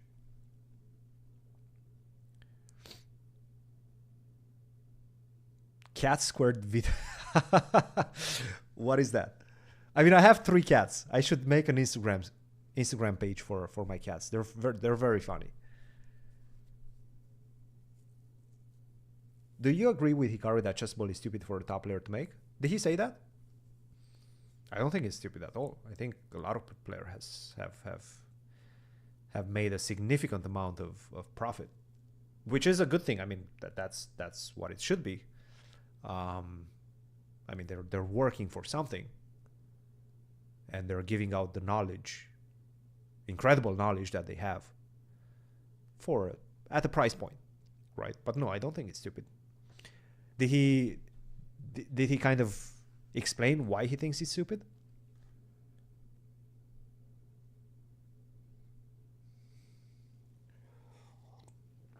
Well, the thing is, with a lot of GMs, a lot of them more or less stop working on tactics once they reach a certain level. Like, I can tell you that I'm not working on tactics as much. Even when I was active, I was not working on tactics as much. I would say 90, and that's a very interesting, and it's an interesting discussion. But 90% of the time for a top level chess player is going to be spent in the opening trenches.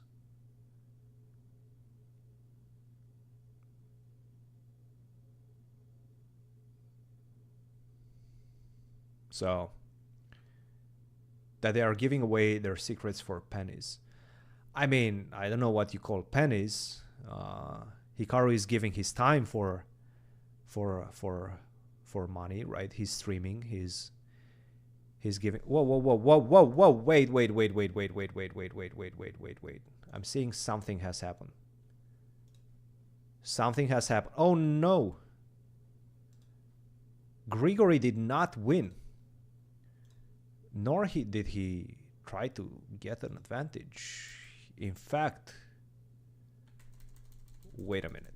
What just happened in this one? Okay, so we're seeing the players shake hands, write their score sheets. Grigory and Nico finished in a draw. This is a huge result for the standings, a very good result for Nicolas Theodorou, because he was in big trouble out of the opening.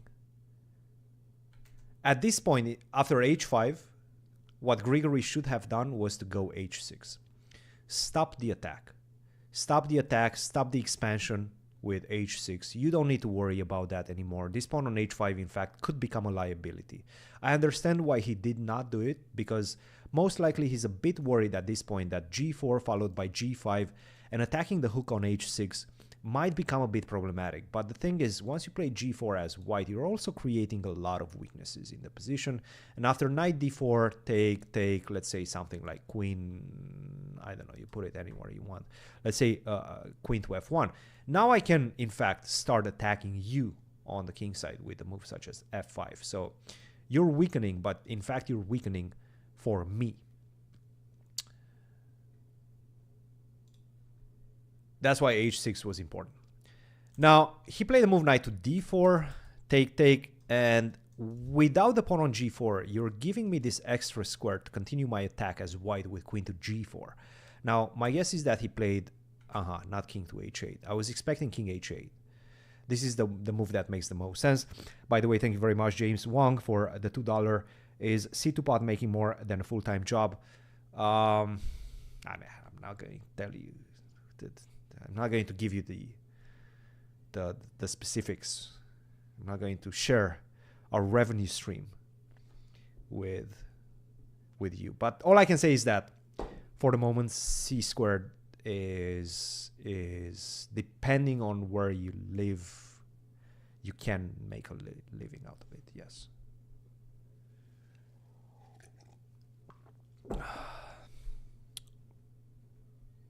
But we also have a lot of expenses because, you know.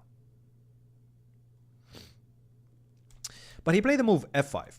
Take, rook to b1, getting off this diagonal. Bishop takes c4. By the way, I'm going to close this thing right now. We're still looking at the Grigory game, but we might as well keep an eye on Fabi. Knight to f5, bishop to f4, and now the position is starting to become pretty much equal. Yeah, bishop d4, you have a very beautiful bishop, but the bishop on e4, it's a tremendous piece as well. Rook f7, rook e2, and there's not really a good way to create anything. Like you can just simply, maybe not rook to c1. Rook to c1 seems to be a very bad move after knight d4. But the rook to d1, most likely it's a very decent move. Bishop to d2 is a very decent move as well. I'm a bit surprised that Grigory did not try more, but he certainly felt like he's perhaps losing some of his opening advantage, which is correct. And a draw with the black pieces is never a bad result against a player that's on 6 out of 6. So that's that. Let's see what Fabi's doing. Let's get back to Fabi. Fabi's still thinking. He's really feeling like this is a huge decision right now. After rook takes b6, this is a big decision for him.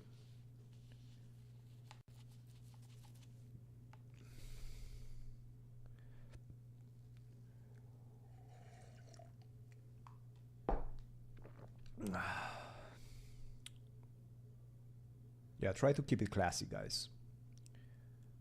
Keep it classy. Keep it classy, or I'm gonna have to act as a mod.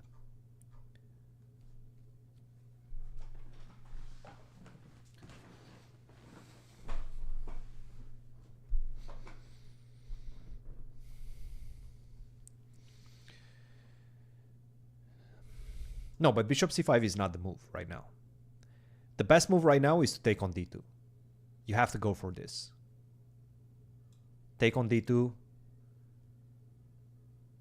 take on a6, and go for rook to c8. You're going for the c4 pawn. There's no way to defend against that. I guess bishop f1 is one way to defend against that, but after bishop to c5, rook takes a6, I can take on f2, king h1. This is just a bad position in general. But it's not as clear to understand why from afar. To be honest, this is actually not that clear.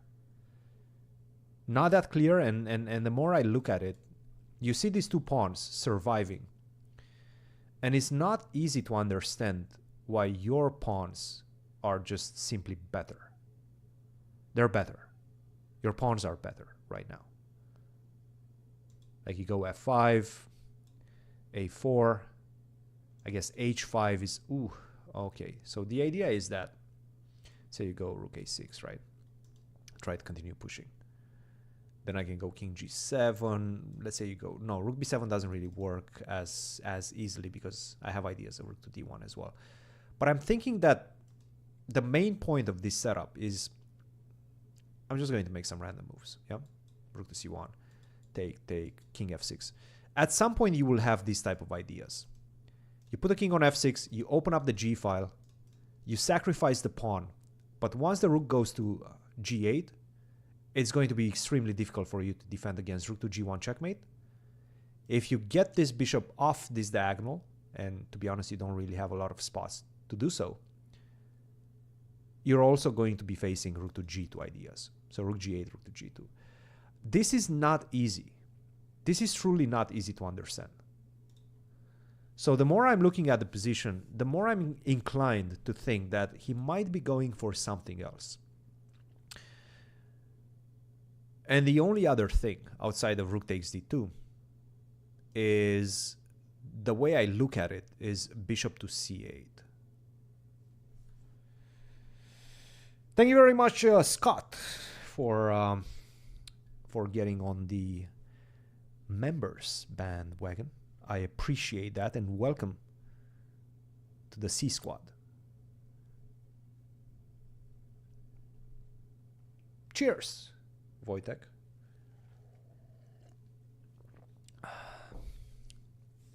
No, he's on 6.5 out of 7. There's no gap. He played it. It just wasn't on the live. He did play the second round, and he did win the second round. Yeah, big decision, guys. Big decision, and you can see it on his time expenditure. I think he's been thinking for about 40 minutes right now. I did not vote in the Romanian elections. But now I see it's getting a very, very loud. The elections in Romania are getting very loud, which is interesting. Things are getting very interesting across the world, actually. Cheers, Alexander.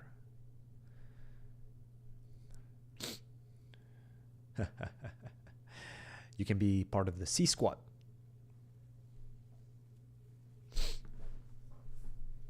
Am I worried about how long it's taking with this move? A position is not simple. Am I worried? Sure, maybe you can call it a worry. I mean, he's still in a very good position. But right now it's just, look, it's a matter of choice. You have choices. You truly have choices. You can go bishop to c8. You can go rook takes d2. I don't see any other moves outside of that. So I think he might, look, the more I look at the position, I think he's going to start getting to the decision that he wants to keep the bishop pair. And he might be going for bishop to c8, knight f1. But the thing is, once the knight comes to e3, it's so difficult to kick it away. I mean, you can go bishop c5, but that's going to mean that you're giving away dark square bishop. Bishop to c5, I can go rook to b3. I'm not liking it as much. And if I go, I think this is what he's calculating. Bishop to c8, knight f1, rook c3, knight e3, and a4. a4 with the idea take away the b3 square for the rook.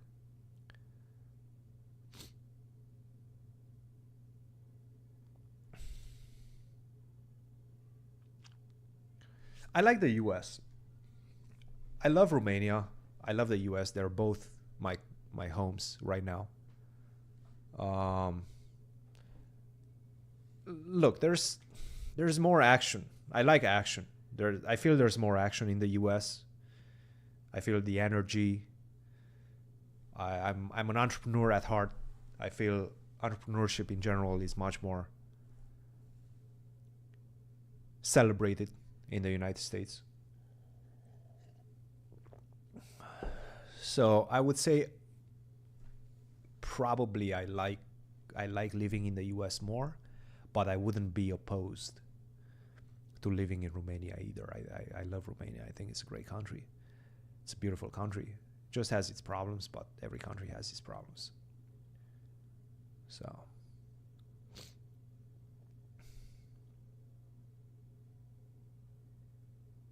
I mean, we have 3 cats. So cat cubed, yeah. Fabi does not speak Italian now. Something like that. Murray. It's in the title. Yes. It's in the title. Fabi is on 5 out of 6. This is round 7. I'm from Bucharest. Bucharest originally. Oh, Romania is very safe. Yeah. That's one of the things that it's much better than in the US. Romania, like whenever I go back to to Romania, I feel very, very safe. Whenever I come back to the US, I'm sort of stepping back into this sort of a defensive, somewhat of a defensive, or let's say very attentive mindset when it comes to safety. So yeah, the US is definitely way less safe than Romania from that perspective. At least that's the way I feel it.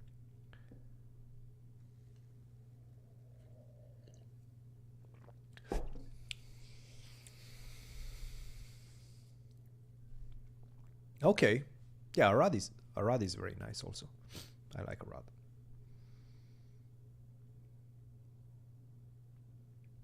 Caruana Kirilla. Or Caruana Christian.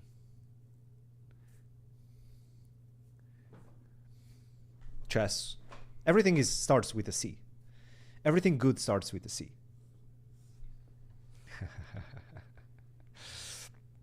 I'm not in California now. No.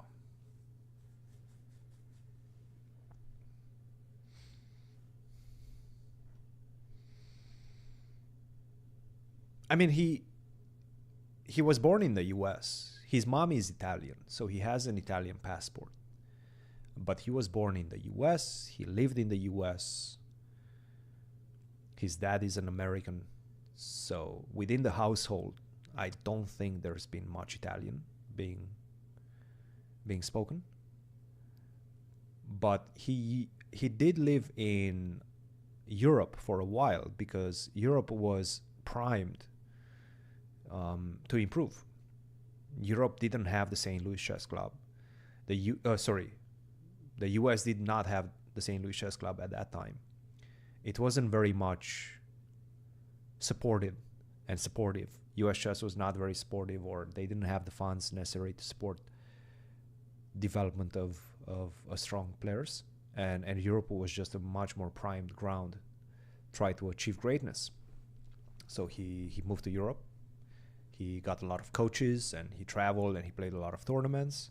Then it only became sort of natural for him to play for Italy as well.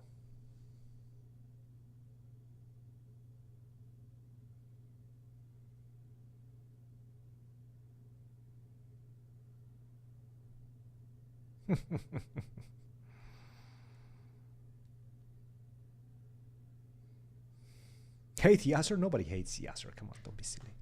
Everybody loves Yasser.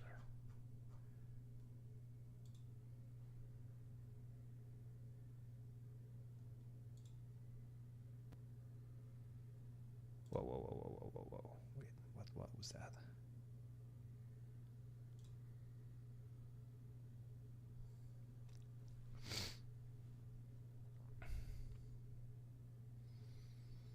For sure. Right now, you have much more opportunities for chess and chess improvement in general. By the way, guys, he still hasn't made the move after rook takes b6.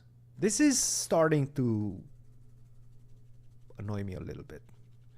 He needs to look. He really needs to make a move right now. He's still up on time, but he was up on time almost an hour. Right now, he's up on time 10 minutes.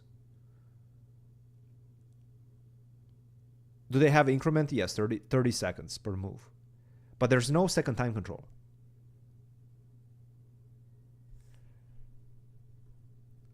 Yeah, rook takes d2 is a big one. Bishop to c8 is a big one. I think these are the two moves that he's trying to decide between. And they're very different. They are very different in scope. I think this might have been a 15-minute thing. Yes. This might have been a 50-minute thing. Bishop c8.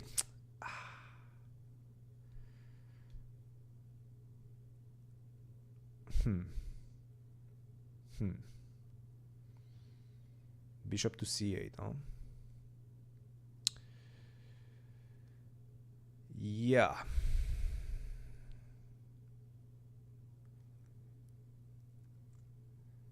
Long thing, wrong thing. Poker Bras. Are you guys affiliated with the Chess Bras? Poker Bros. Yeah, this is not great.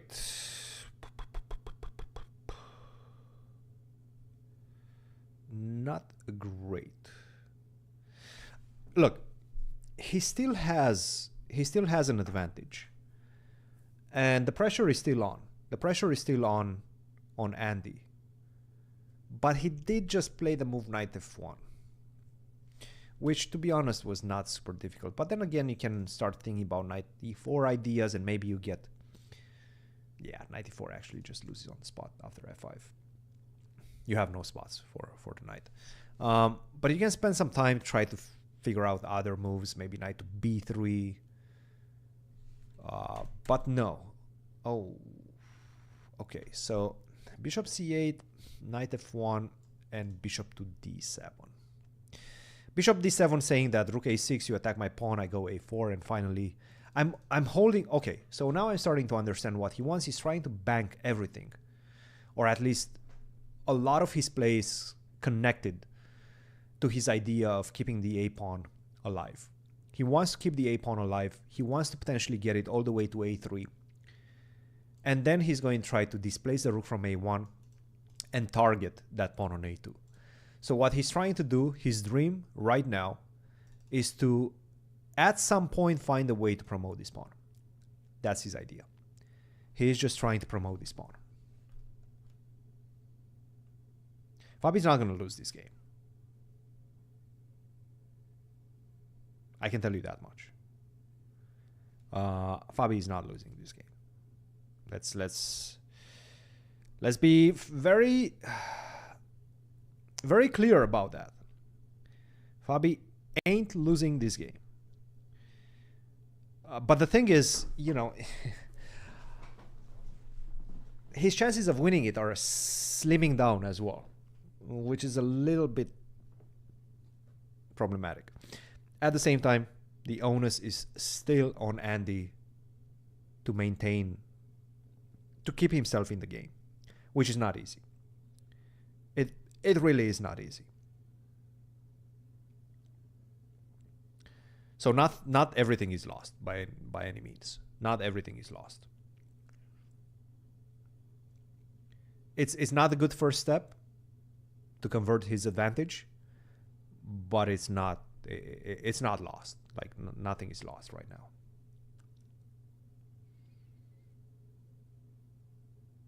No, g takes f6 makes a lot of sense. So if we go all the way back, g takes f6 makes the most sense. Because you calculate, if you take with the bishop, I go rook to b1, you take on d3, and then I take on b6. And this is a much better situation for white. Because you take, I take, but the c pawn is extremely powerful. Extremely powerful. So no. Could I beat Fabi in tennis? I think, yeah, I beat him a few times. He beat me a few times also. I think normally he should be better in tennis than me because he also took classes. He did take classes. And I didn't. Then I don't really play tennis. I would say I'm the way I like to think of myself is that I'm very good in sports in general. I will reach a very average level quite quickly in most sports that I'm going to play. After that, after average, and by average I mean, 1200, 1300. I guess that's average for chess.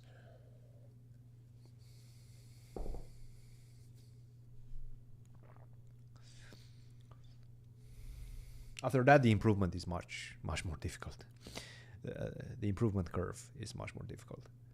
Do I play poker? I used to play some poker, yes. I don't play it on a regular basis now. Yeah, that's basically what I think it is. I think I'm fairly athletic. I mean, growing up, I was always outside, always playing sports. So I have a knack for it. But after that, after reaching the average point, it becomes much more difficult.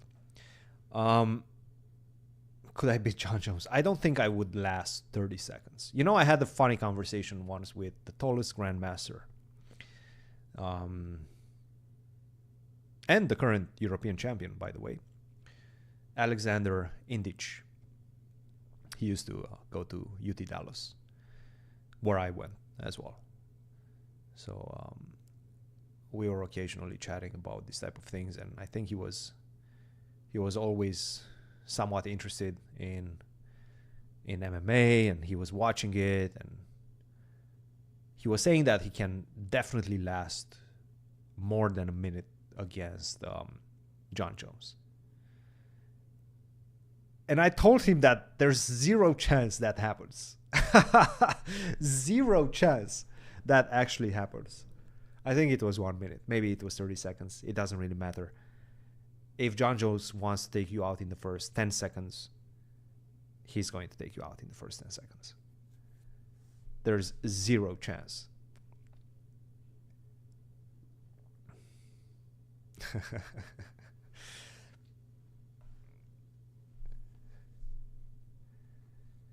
But he was very adamant about it. Chest jitsu. Yeah, no, that's something that I have my eyes on. I hope that maybe I could be able to introduce it at one point.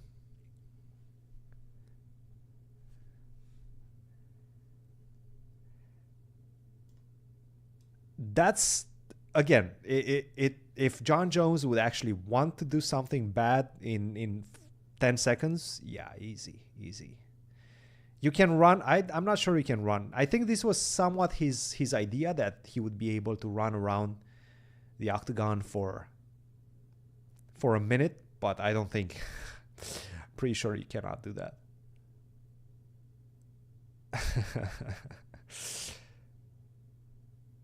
Oh, John Jones for sure. John Jones for sure. I don't think anybody can beat him right now. He's the GOAT. He's the MMA GOAT for sure.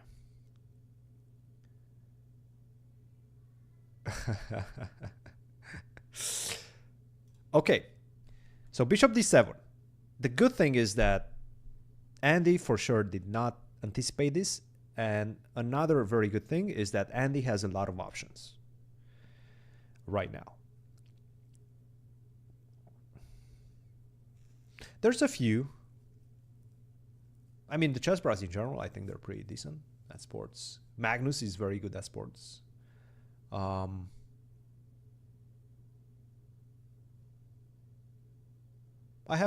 Most of my students are pretty decent at sports. Luca is very good.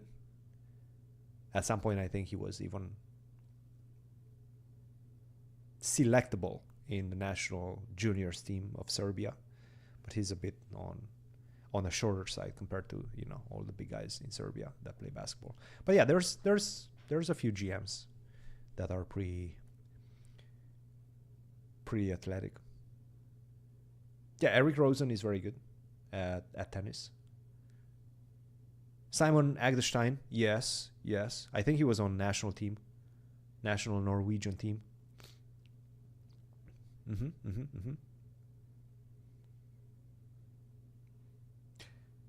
Is this a must-win tournament? I don't think it's a must-win. No, I don't think it's a must-win. I think somebody already explained it to us that if he makes it in the top 4 in this one and the St. Louis Masters, and Arjun does not win Qatar, then he's in good position. Yeah, Nodirbek is very athletic. No, Nodirbek for sure. Nodirbek is very athletic. Yes. I think it's something that he prides himself in.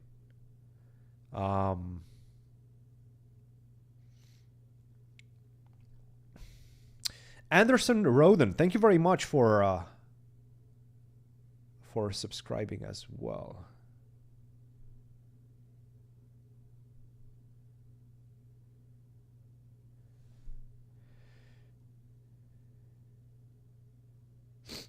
US Masters is part of the FIDE Grand Prix circuit. It's part of the FIDE circuit, yes. It's eligible to be part of the FIDE circuit, and the upcoming St. Louis Masters is a part of that as well. Okay, so he played bishop to c6. That's good news. That is actually very good news. Because right now, what I think Fabi should be going for is rook to d6. Rook d6, this forces a very specific reaction, and that is rook to b7. Otherwise, you're losing a piece because of this pin. So you have to go rook to b7. And now I have a couple of options. I can take with the rook on c6.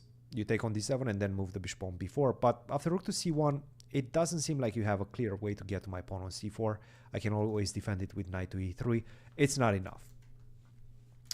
But what you can do is take with the bishop on c6 and now go for rook c8.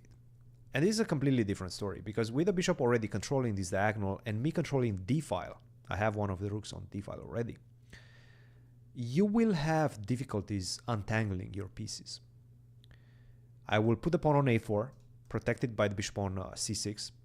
You will always have difficulties with the king on the back rank because of this bishop, because of the pawn not being on g2 covering this diagonal. So you have a lot of worries in the position. This is the best path forward. It's still not clear.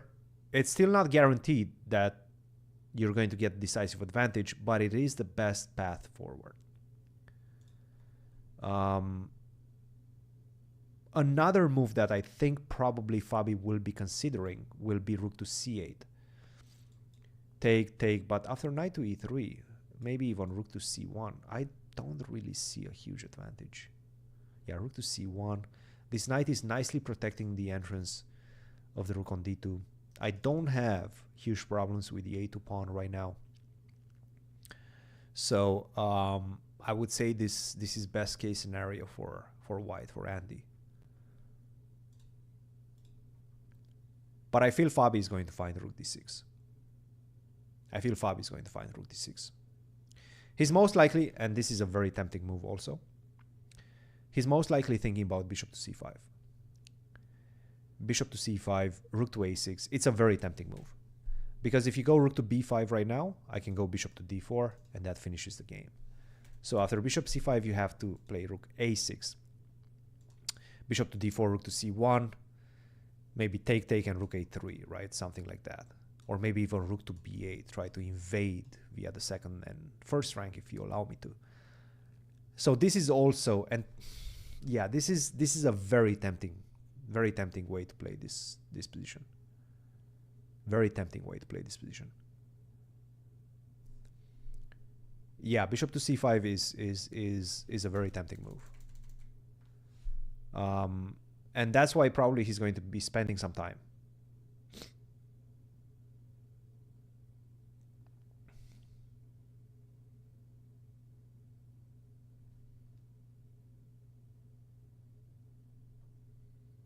Wait, what's happening? My mic is too low?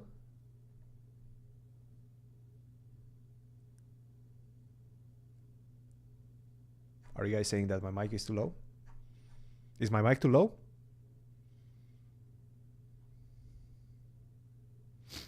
Do I know anything about Romanian medical schools? No. I have no idea about Romanian medical schools.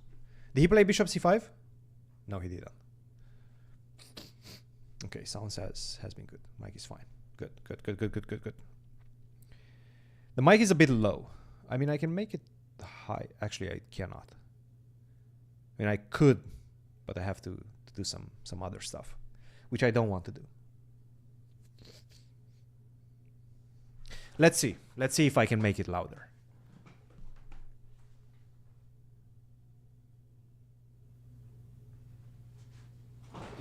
How about now?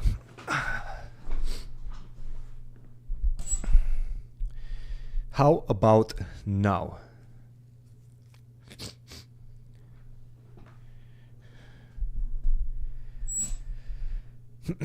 It's higher. That's good.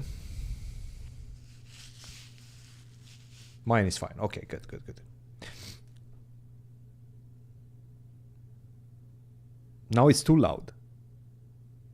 It's loud now. Okay, wait, wait, wait.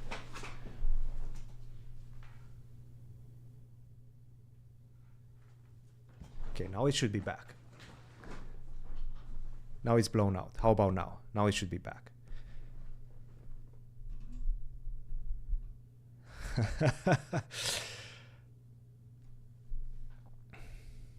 Now it should be back. Back to normal.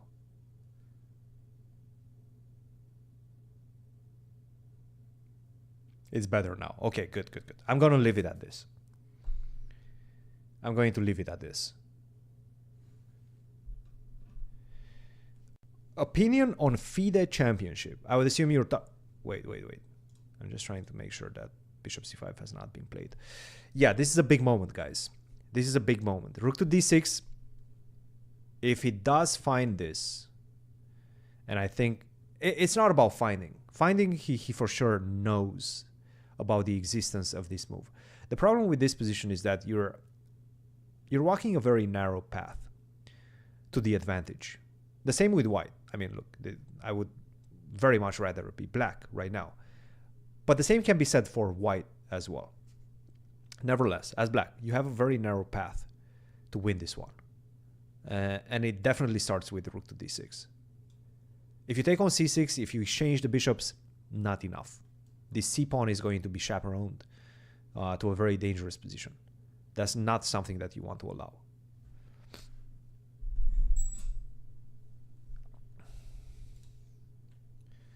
So Fabi needs to make some good decisions.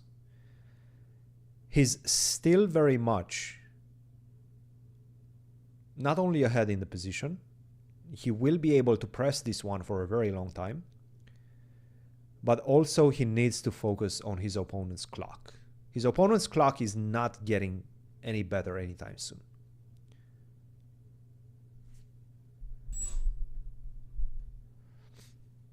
He's 14 and a half.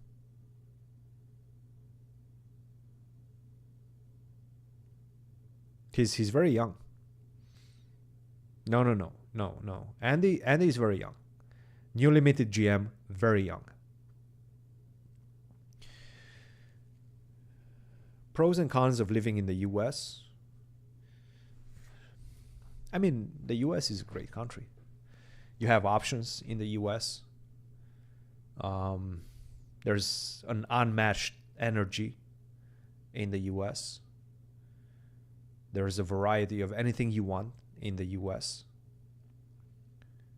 There is an entrepreneurial spirit in the US that I really enjoy. There's challenges always to be solved, and there's competitiveness in the US, which I also enjoy.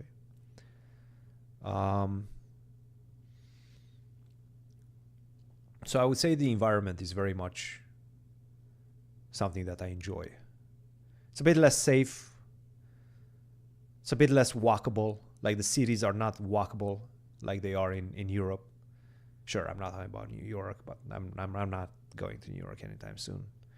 Traffic's pretty terrible in some of those countries.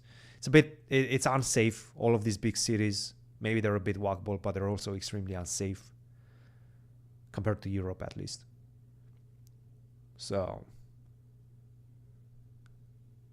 those are, I guess, some of my...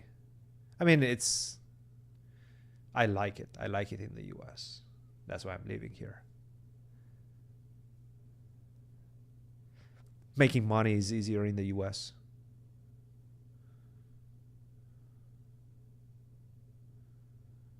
I'm not in St. Louis, no. St. Louis is definitely not walkable. I don't like St. Louis too much. I mean, I like the spots where the club is situated, but I don't like St. Louis in general. What's up, GM Benji Bach? Not very safe these days. Yeah, yeah, no. London, Paris, for sure not.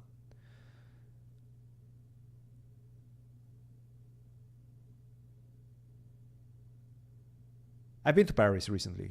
We had, well, a couple of years back. I did not feel unsafe in Paris.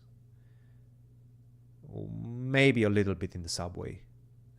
Maybe I had like a moment where I felt a bit unsafe in the subway. But there's very bad parts of Paris for sure.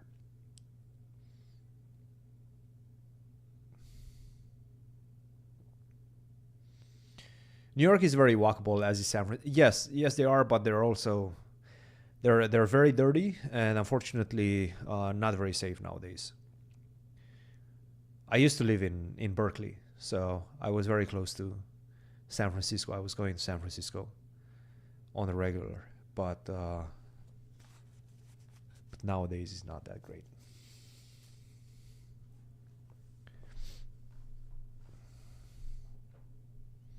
Thank you, Bogdan.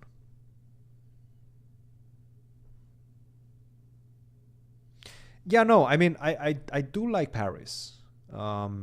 As a city, I was pleasantly surprised when I was there a couple of years ago. I was obviously hearing a lot worse stories.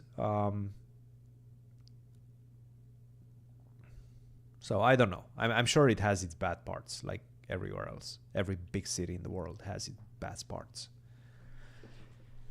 Was it difficult to get a visa? No. I mean, I got a student's visa. Now I'm a citizen, so now it's over. I don't need a visa anymore. But no, it wasn't at that point because I got a scholarship. I got a chess scholarship at one of the colleges, and the green card was not super complicated either. I think it's much more difficult right now to get a green card, and after that, once you get a green card, it's very easy to get citizenship. You're on a path for citizenship. Do you speak some French? A little bit. Not much. Not that much. Fabi's not going to play a rook to d6. Again, the pressure is going to continue to be on Andy,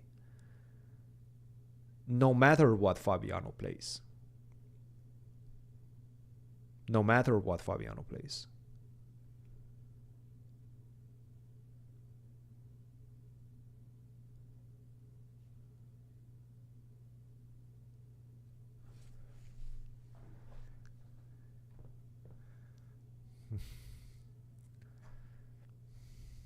I cannot answer all of the questions.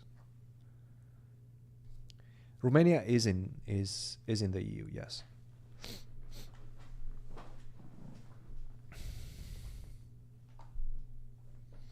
Sure. You know what? I'm going to leave Fabi on the board, and you can definitely keep. We've already looked through the rook d6 lines. I'm going to check what's happening on the other boards as well. So Theodorou made a draw against Grigory Oparin. Ishik Khan made a draw against Ilya Nizhnik.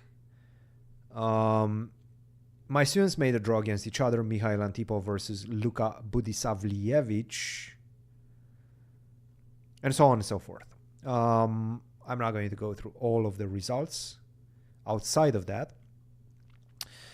But on board 3, we have Alexander Donchenko, who has been close to 2,700. I think he was about 2670, perhaps even last year.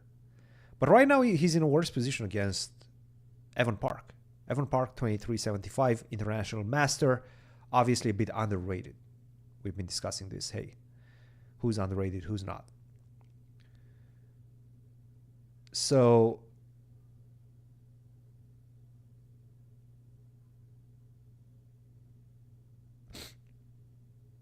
but right now he has to defend a very difficult position. It's still probably very much close to equality, or at least it's probably going to be salvageable. But it is black who is putting the pressure. But not that much. To be honest, not that much is happening in this one. Awander Liang is having some difficulties against Daniel Fernandez, grandmaster from England. We have a few, actually, Europeans coming to play US Masters. Daniel Fernandez is one of them. And he's really putting in not the finishing touches, but he's giving a Wanderer a run for his money. This is the position that we have. Let's see if I can find the Wanderers. Do we have a one? No, we don't actually have. In the Quattro box, we don't have a Wanderer. But this position after knight... Wait a minute. What do you do after knight h4? You really have to go up with the king. You're really... You're really going out. You're really going out with that king. And hoping that you're not getting checkmated. It's a big hope. I'm getting my queen in. Yeah, I mean, this one is looking rough for a Wander. Look at this. Look at this beauty. Look at this beauty. Oof. Oh, that's such a nice move. That is such a nice move. If you take with the knight, I go queen g6. That's over. Take it with the rook or the queen. Doesn't really matter. I'm going to go queen h7. Now the king is not coming back. And I'm threatening a checkmate in one move. Actually, it's not one move. It's a few moves. Knight f3, followed by queen h4. So the one way to do things is to try to get that queen h4 away. But now after check, check, queen takes e7, good luck surviving with the king on g4.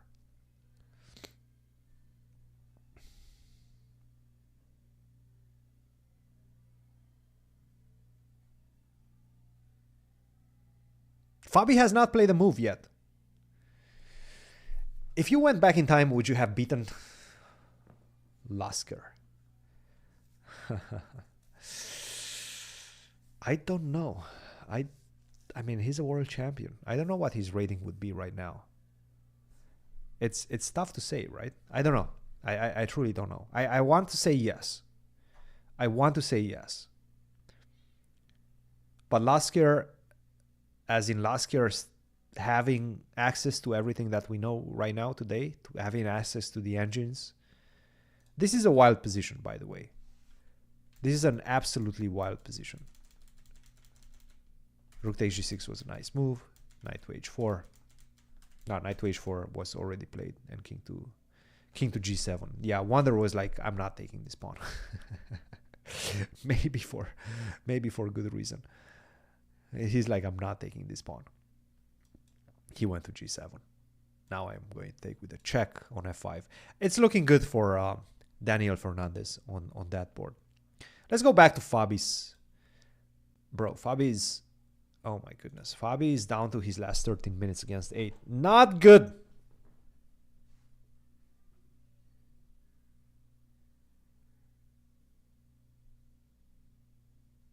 Not good. Renish, we had a full stream about Game 6. What am I supposed to say? What do you want me to say? What do you want me to say more than that?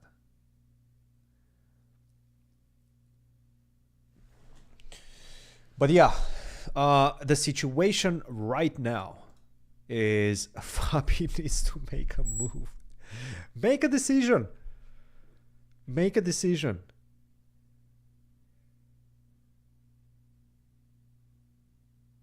That's the general consensus, yes.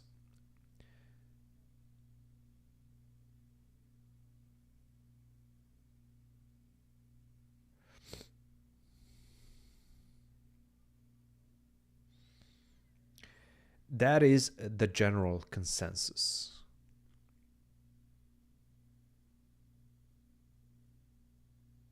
Okay, guys, big moment. What do we think Fabi's going to do? Do we think he's going...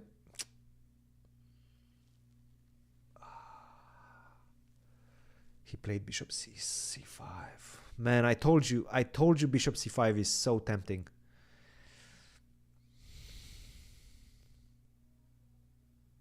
I told you bishop c5 is tempting. The problem is you're also giving him easy moves after bishop c5 because he's going to go rook a6. There's no other move. There's no way he's thinking about rook b5 because of bishop to d4. That finishes the game. You have to keep contact with the bishop on c6. You have to maintain that bishop protected. So after bishop c5, he's not even going to think. He's going to play rook a6, and he did. At least right now, make a quick move. I think right now he needs to make a quick move. Maybe he's going for rook d6. All right, so this is what he's going for, rook to d6. Now, obviously, after rook d6, you're going to go bishop b5. Bishop b7 doesn't really make a lot of sense because, yeah, bishop b5. Bishop b7, I mean, maybe you can play it, but you're giving me extra options for no reason. So he went bishop to b5. I'm sort of curious. Okay, rook takes a6, bishop takes a6. What is his idea? Is he trying to go e5? Bishop c6. Okay. So Fabi, what he's trying to do, he's trying to cook him. He's trying to cook his opponent on this diagonal. He's trying to establish this monster piece on this diagonal and do everything on this diagonal. So this is what I mean by that. Let's say you go knight e3. Now I can go bishop to f3, and you're never unpacking yourself. You're never unpacking yourself. He played the rook to d1. And Andy is making his moves quickly, which is somewhat annoying. Somewhat annoying, because you know that, okay, I'm thinking rook, that's the problem. Rook to b8, now I can still go bishop to b5.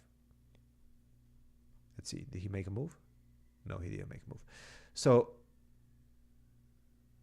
rook to b8, I can still go bishop to b5, and if you take, now I can just simply go rook to b1.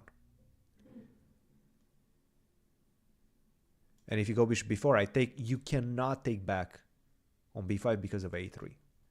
And this is like some sort of a double pin. You pin me, I pin you, you pin me, I pin you, you pin me, I pin you type of thing. 1K. Here we go, guys. Here we go, guys. We're reaching the critical moments of this game. The bar is not looking as good as it was a few moves ago. There's still some pressure, but the pressure is fading. The pressure is unfortunately fading right now. At the same time, Andy still needs to make some very precise moves to hold on. There are still hopes and dreams that Fabi might be winning this one. What do you think of Hikaru's comments that everyone is scared of Magnus? Is that what he said?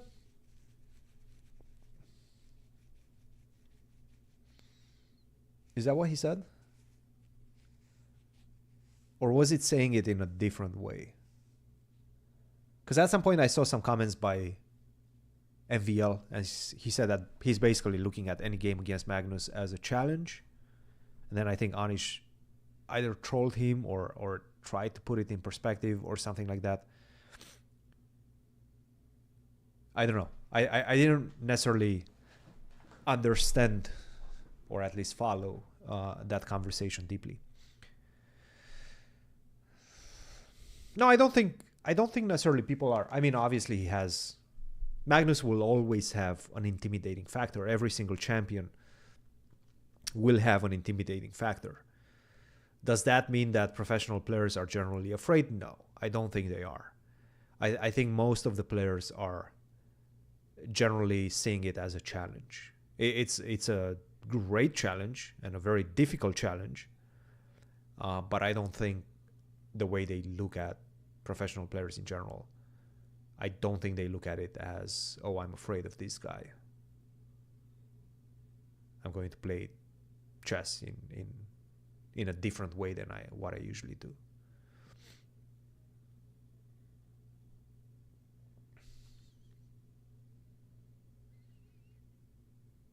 Every single champion except for Ding. I mean champions in general. Like Fabi is a champion. Sure, not the world champion, but again, like all of these 2800 level players have that champion mindset.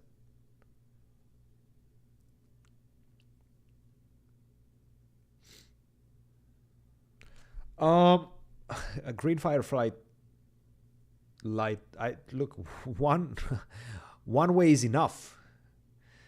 One way is enough to qualify. As long as you qualify in one way, that's all that matters.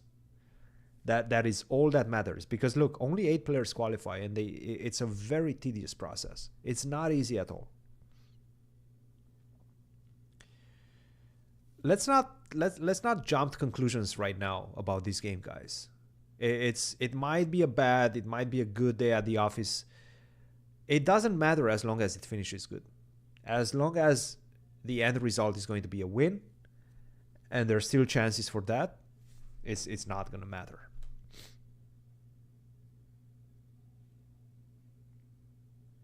Appreciate it, Randy.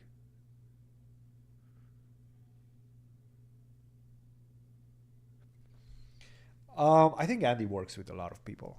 All of these kids have a bunch of coaches.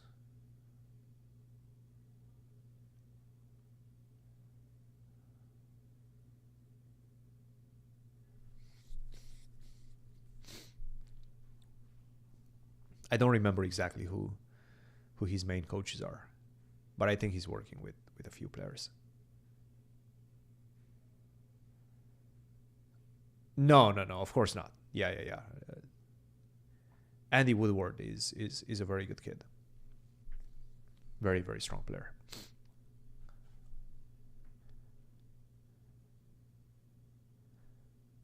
Oh, okay. Yeah. So there was somewhat of a context, right? Like they're trying to play theory against Magnus, and sure, I mean, what's wrong with that? What's wrong with playing theory, right?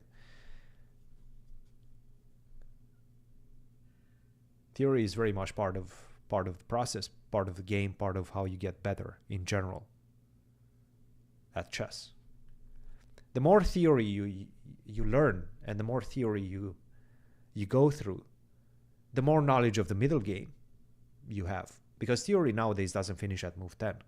Theory generally finishes way later than that. So you have the chance, if you do work on your theory, you have the chance that you're going to be able to understand the middle game positions better. Yeah, and you've been around for a while. I've seen you in the chat. You didn't just arrive here. How is it going? Not great right now. Not great. It's a big moment because right now I think King G7.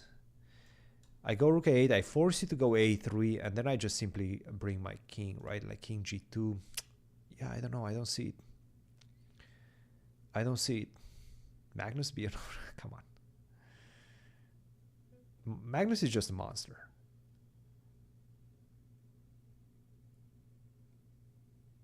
Magnus is a monster. Okay, so Bishop F8 may be the better way. But after knight e3, I mean, where's the advantage? Where is the advantage? King G7 he played.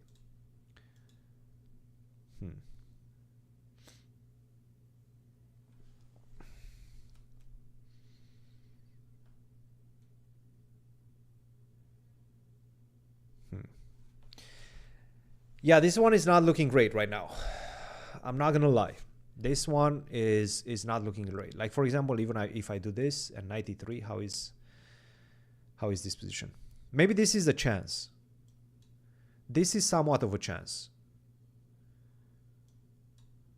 And maybe you can do this, yeah? Check. King G2, you take, and then you can maybe try to outplay Andy in this position. That's a chance. This is definitely playable. This is definitely the type of position that you're going to get some chances in. The big question arises: what if I just go here first? I'm not putting my knight in the line of attack. I'm waiting for you to go rook to b6 or rook to d6. Get off the c file so that I can attack your bishop and you not have bishop takes e3.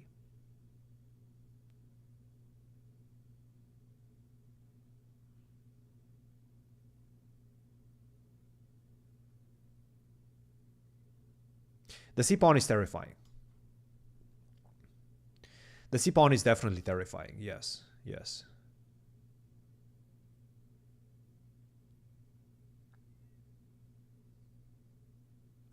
How could Fabi qualify for candidates? He doesn't qualify from the candidates from this tournament, but he needs to play the next.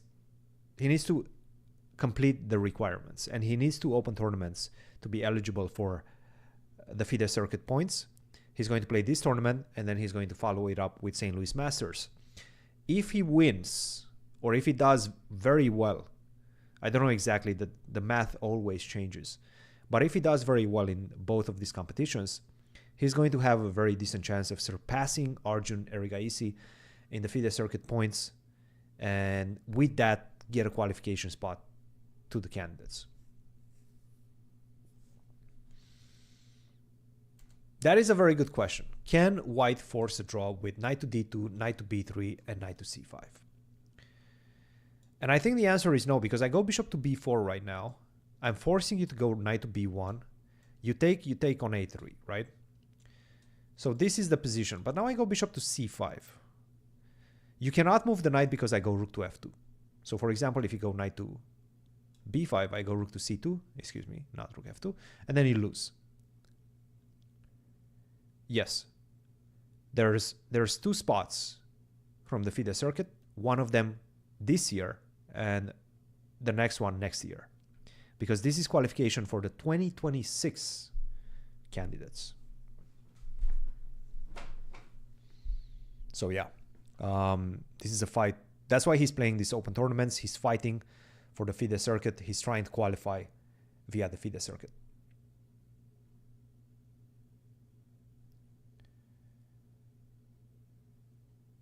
I mean, qualifying to the candidates is not guaranteed. Your name is Magnus, your name is Fabi, doesn't matter. Your name is anybody else, it does not matter. There's no guarantee that you're qualifying to the candidates. GMs in general don't play, don't pay taxes. Like, they don't pay entry fees. And a lot of the players are paid an appearance fee to play these tournaments, yes. Or they're given conditions. Like, for example, especially in the US, it's not very often that you're going to get appearance fee. Sometimes you do. I mean, if you're 26 plus, you most likely will get an appearance fee on top of conditions, on top of your hotel getting paid for. That's what you usually get. You usually get a hotel and then you get an appearance fee.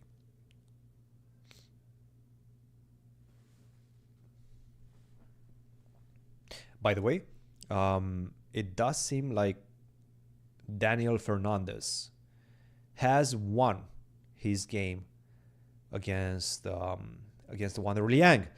By the way, I just saw a head shake by Andy Woodward, which is a very good sign, especially with 3 minutes on the clock, because what it means is that he's starting to doubt himself.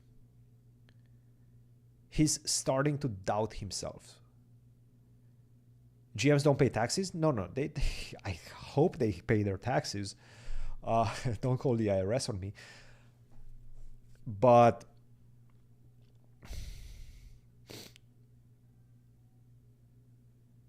they do get their appearance fee taken care of. Like, GMs generally don't pay to play tournaments.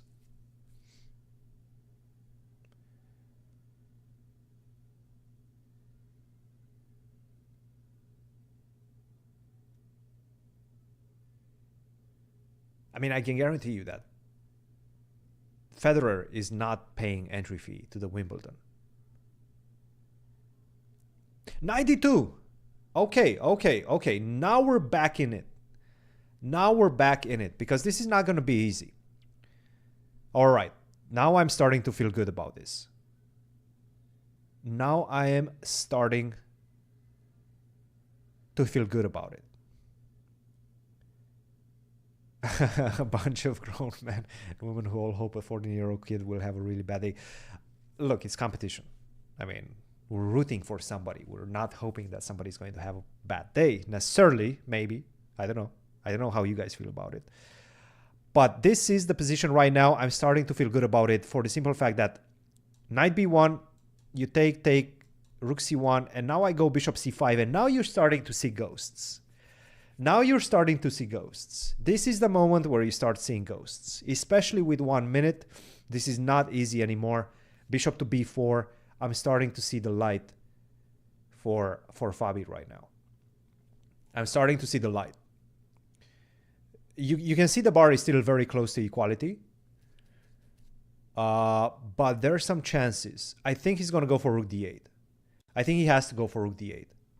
But even after rook d8, I don't have to take on d2. I can just go f5, king f6, improve my position to the maximum. This one, from a practical perspective, I'm feeling that Fabi is starting to feel good about his position.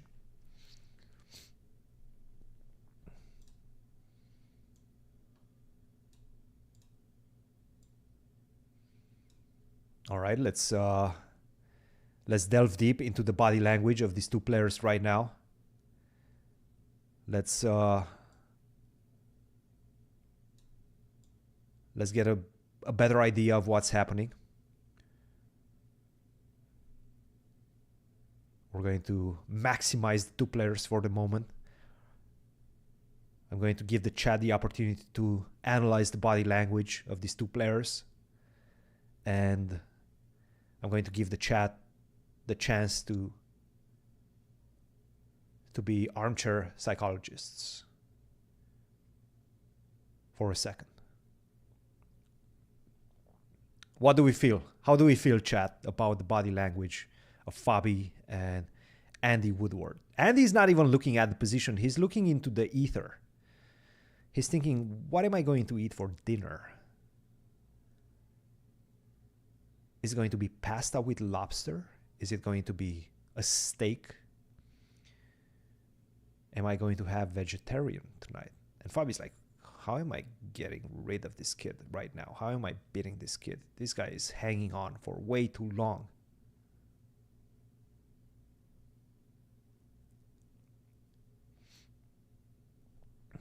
F5 is definitely a move. Definitely don't take on a d2. Absolutely no reason to do that. Body language says Fabi has 90% chance of winning. I agree. Fabi's looking confident. Fabi has 10 minutes on the clock against 1 minute and 27. He must be feeling confident and a better position, by the way. This is definitely a better position, and I have ways to improve it.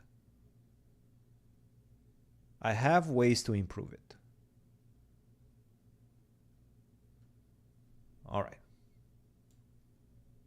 Back to normal size. Back to normal size for these players.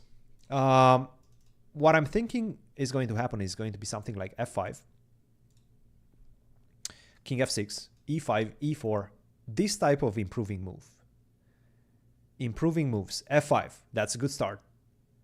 That's a good start by Fabiano.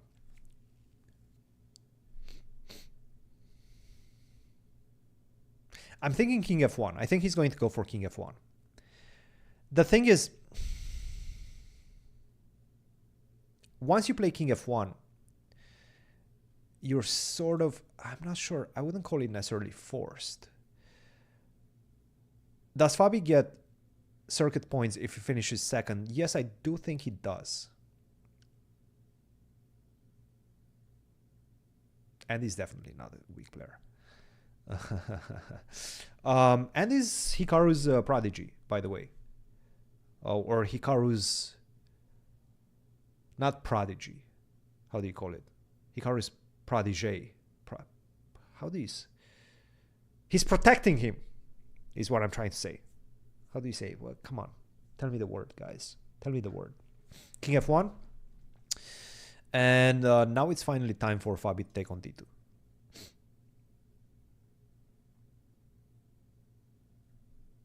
Take on D2 and go into this endgame. Take on C4. Problem is with rook to D3, rook to A4, and the rook is kind of stuck to the defense of this pawn on A3. Yes, Protégé.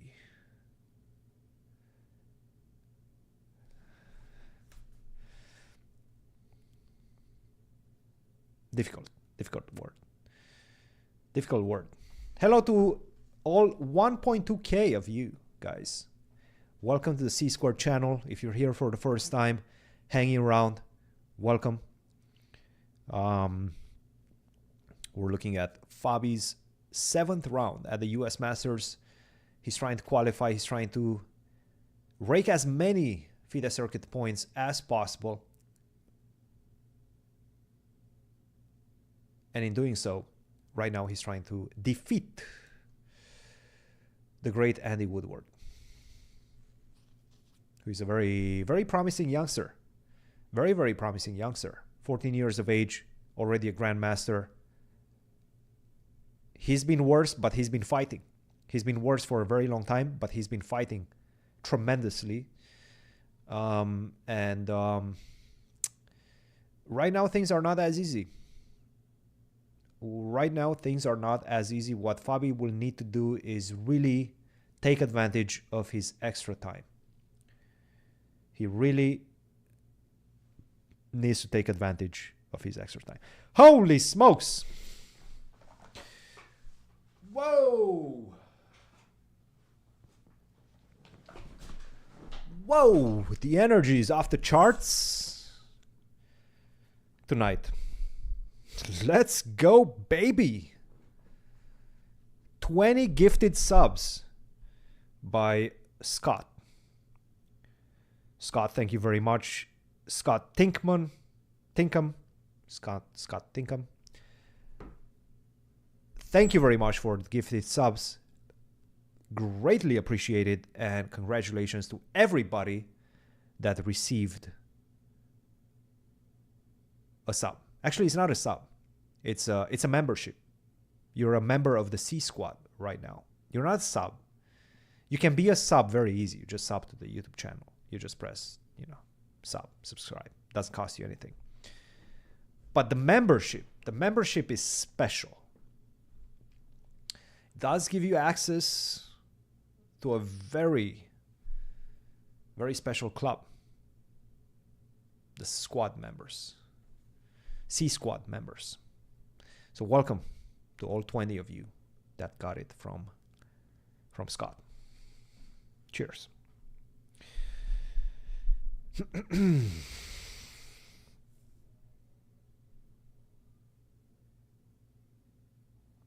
Wow. Don't want to give away what happens in the eval later, but this is a crazy game. Wait. What do you mean? You have some... What do you mean this is a crazy game? How do you know? How do you know? Do you have access to something else? Are you a clairvoyant? King E2. King E2, okay. 1 minute and 17 seconds right now for Andy. Still the pressure is on.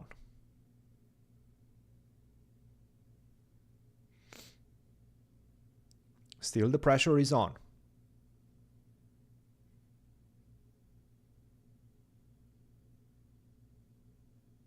There's no way. No. There's no way. There's no way that he knows.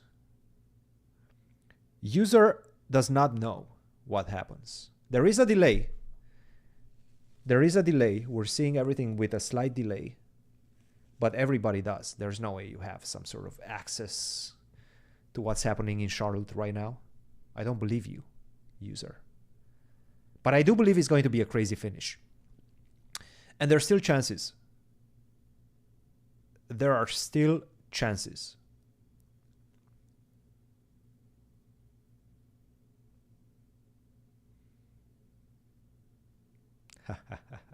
No, you don't. Stop it. Stop it. You're not going to be able to tell me that. I do not believe you. Unless you're a time traveler, I do not believe you. Okay, e5. Big move right now, big moment right now. If you play a simple move such as king to d2, now I'm starting to look at ideas of h4. h5, you're going to try to match the intensity with h4, and then I go f4. And now I'm changing the pawn structure. This is a big moment. This is a big moment. e5 is a big move, big money move by Fabiano. And right now he's putting the pressure. The pressure is on. 30 seconds for Andy. Andy is trying to figure things out. He's looking around. He's looking for something, somewhat of a saving grace move. How do I change the pawn structure? What is my next play right now? What is my next play right now?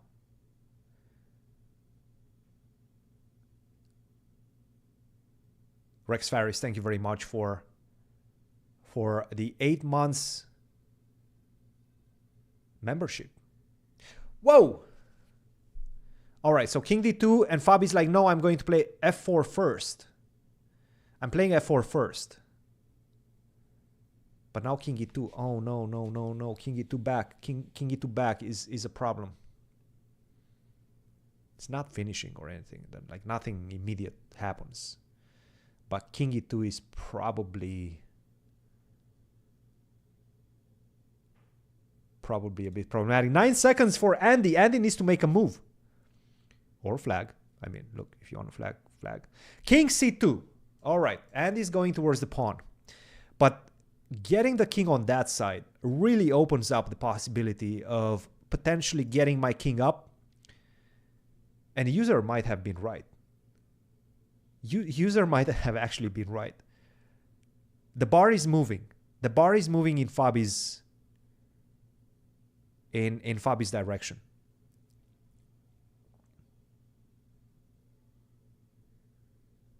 We might have a time traveler.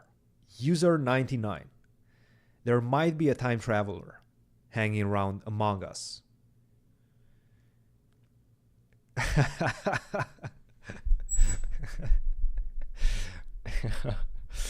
we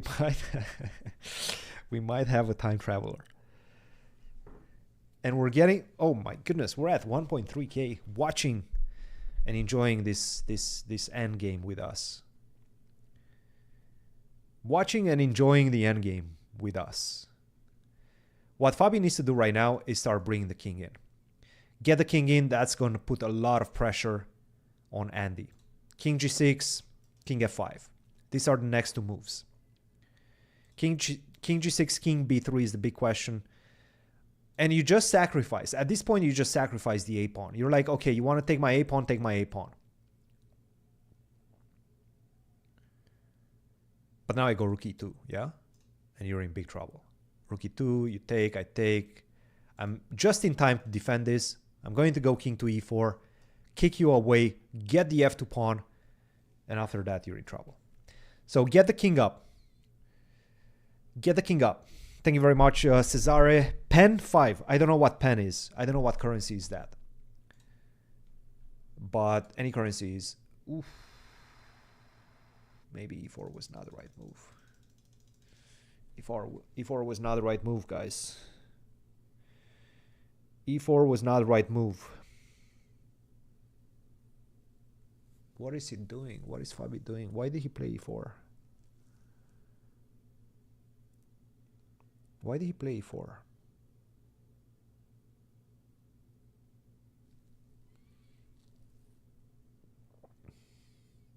Oh, Peruvian currency. Okay. Thanks for the 5 Peruvian.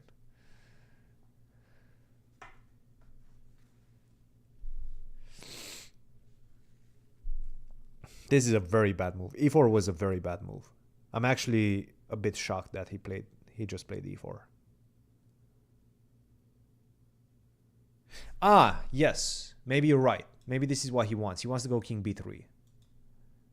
And king f5. Yeah. Okay, this is still...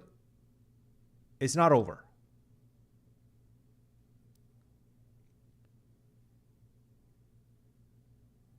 It's not over.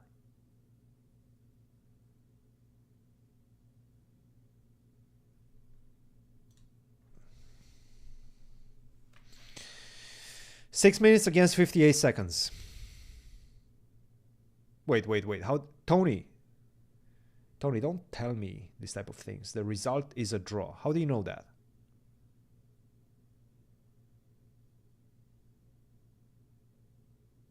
F3, this is a move that I really don't like.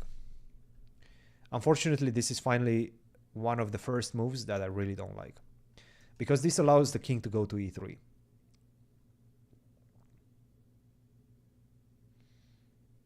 Yeah, this allows the king to get to E3. I see what he's trying to do, though. He's saying that king E3, I go rook C4. You take, and now I go rook C2. All right, let's see. King E3, king F6. Now king F4. Wait a minute, what? What's happening? He wants to go rook C4, I guess. If you take, I go rook C2. This is probably good, but still, this is not really... Ah, now I go E3. Now I go E3. Okay. Okay. There are still ways to mess this one up. King to F6, 50 seconds. 50 seconds. I don't think... All right, let's put this. I'm going to leave the bar for you guys to see how it changes from move to move. Do you think Andy looks happy? So you see the time and you see the bar. How are we feeling about this position right now, guys? How are we feeling about the position?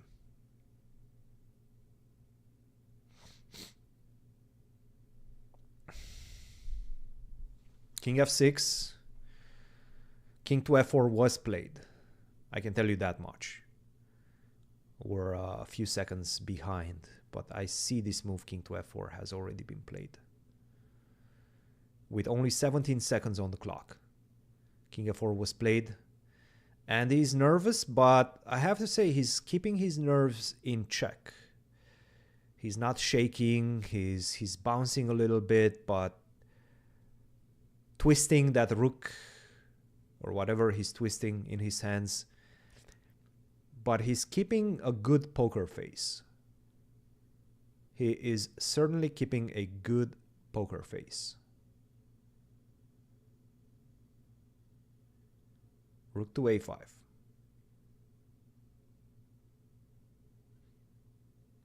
"30 seconds for Andy. Still not easy. Still not easy. 30 seconds for Andy, and you still need to find some really good moves right now to hold on, because you know what's coming. There's going to be a rook swing on the c file. Rook c5 followed by rook to c2. Those are the ideas that... And he plays g4. That's a good move.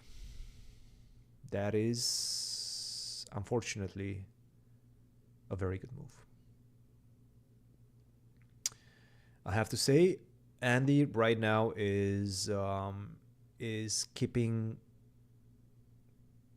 Yeah, he's playing a good game. He's playing a good game.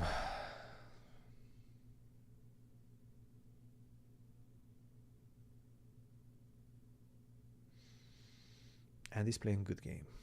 Rook to b6.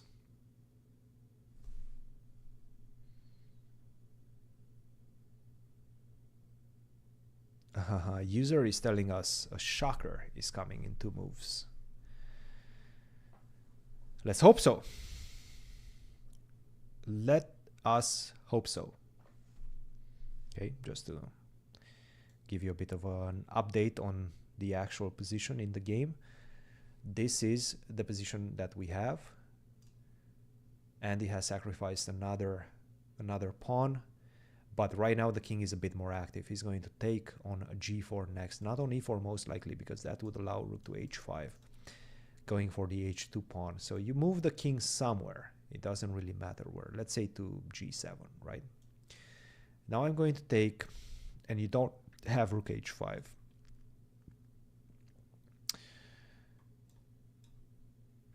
Rook to c5, and the question is, what do you do next after rook to c5? What do you do next after rook c5? Maybe you give a check. You continue giving a check. Yeah. Yeah.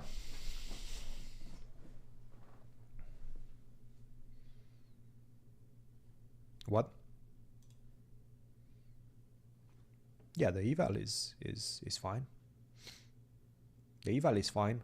The moves are being shown. Andy will blunder into moves. Fabi wins in a few moves.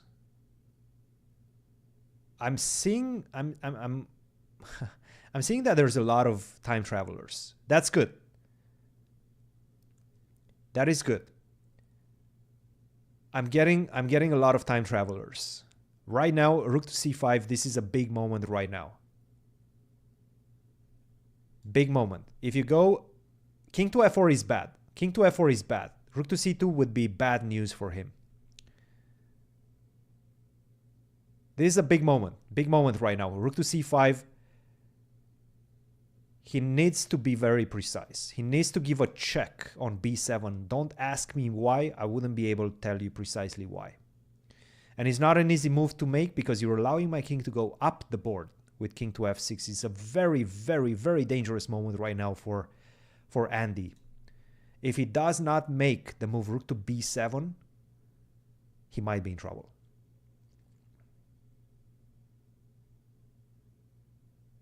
The time travelers are saying that Andy might have messed this one already, but these are time travelers. I don't know if we as a chat believe in time travelers. But maybe we do. 10 seconds for Andy, guys.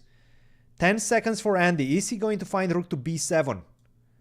Is he going to play rook b7, king f4, double question mark? Double question mark. Rook to c2 and Fabi's back in it. Oh, he got it. Oh, he got it. Oh, he got it. Time travelers were right once again.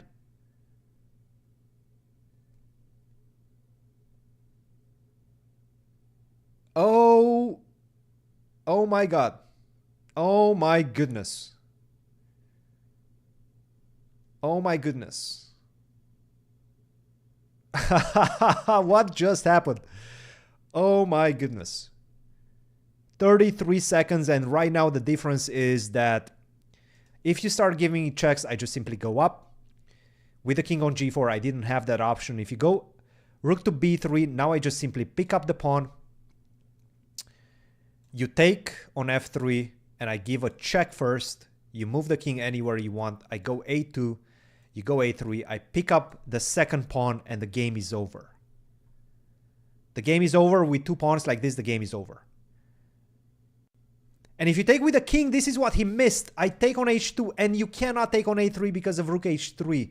I'm just in time to beat two pawns up. You're losing the rook. Oh my God.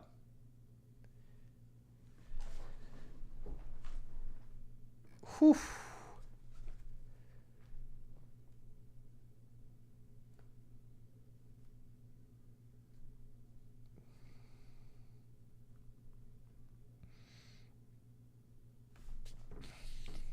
Oh my goodness.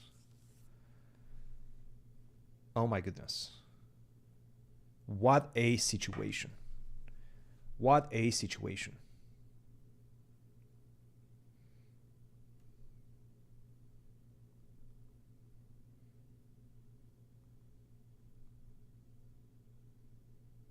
What a situation. Some people are saying the game has been over for over 15 minutes.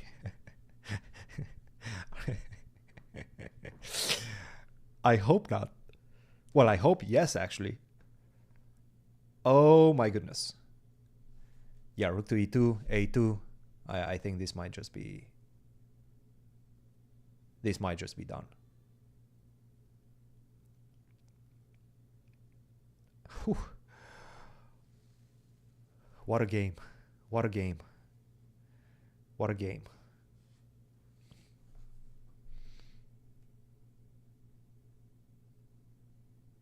This was not easy, guys. This was absolutely not easy. And you can see right now, Andy's shaking his head. He understands the fact that things have gone astray for him. And in fact, I'm just going to put this up there because there's not that much that we can look at and analyze. It's all about the body language. The body language experts are interested in seeing the bar and seeing what's happening in the position.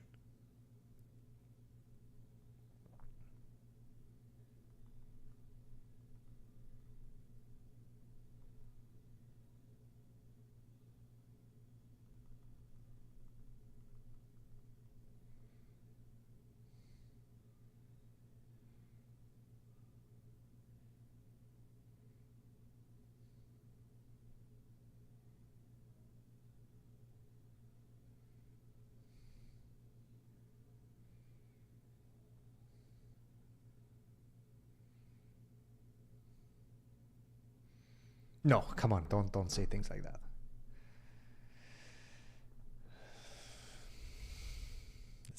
Let's not insult kids.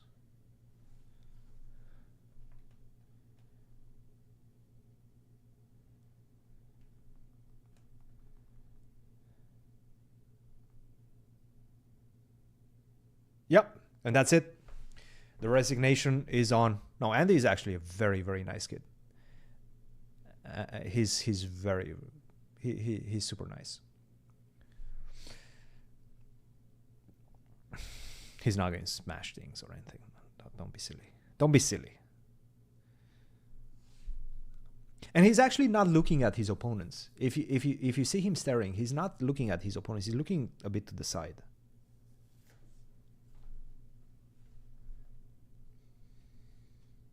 Well, the thing is, Fabi obviously knows that this was not an easy one. And maybe he was not necessarily supposed to win from, an objective point of view. He understands that. He understands that he messed things up along the way. But this is the nature of competition. You have to keep pressing. You have to keep pushing. And you have to make the best decisions with what you have. So that's the situation right now. I think we're not gonna get Fabi because he's trying to get breakfast dinner, I would assume, right now. So no, we're not going to get an interview with Fabi.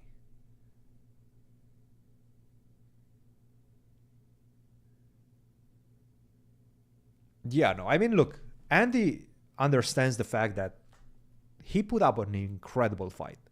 After obviously doing something really bad in the opening phase, allowing Fabiano to get a winning position, more or less close to winning position out of the opening. But he really did defend very well. He made the best practical moves after that. And that gave Fabi a really hard time. He was able to get out of it. He was able to outplay his opponent, but it was not easy. It was not easy. So good job. Good job to Andy, obviously. Sure, he could have defended, and one mistake in the heat of the battle made all the difference in the end. But it was still a very good fight by Andy Woodward. So this kid has a great future. You can see him, he's absorbing everything like a sponge. He's absorbing the knowledge.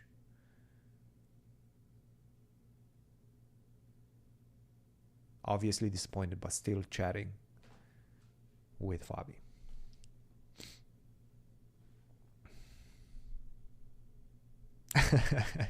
There's no breakfast. Oh, there's no breakfast.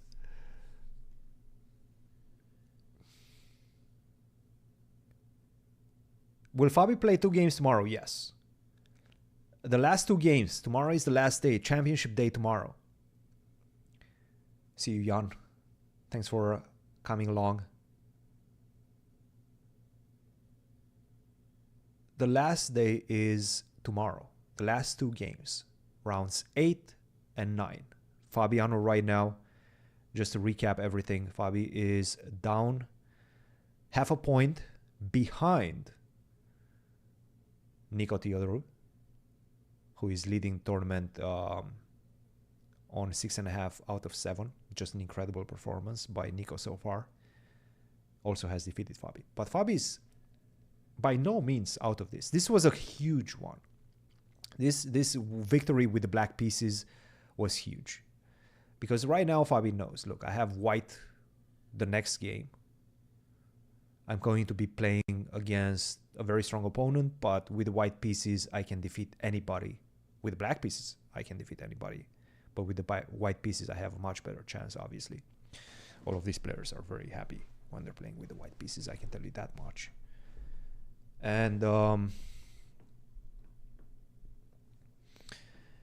he knows that tomorrow is a big day. He knows that he puts himself in a position to succeed, to win the event, catch up with the other, win the event. If he wins the next 2 games, has a great chance of doing so.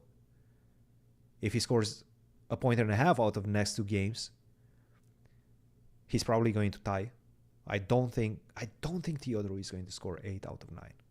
I think the winning score will be 7.5 out of 9. If it's going to be 8 out of 9, it's going to be Fabi. That is my prediction.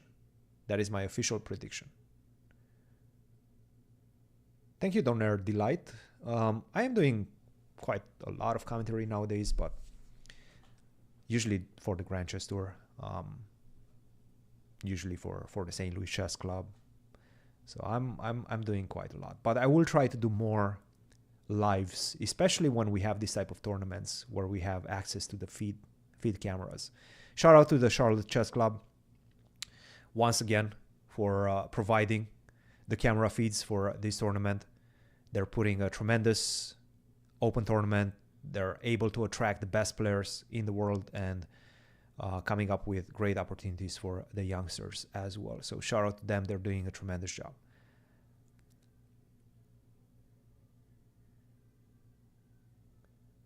And there you have it. There you have it. The players have finally had enough of this post-mortem analysis. And I think that's going to be it for me. Thank you very much, guys, for joining. The energy was off the charts in today's broadcast. You guys did an incredible job of keeping the action alive in the chat and keeping everybody glued to their seats with my commentary on yours. So great job. And also thanks to everybody that subscribed to the channel. If you haven't done so yet, please do so. If you've enjoyed this live, please do so. We're having more lives tomorrow. Tomorrow we're doing more lives. We're doing round 8 and round 9.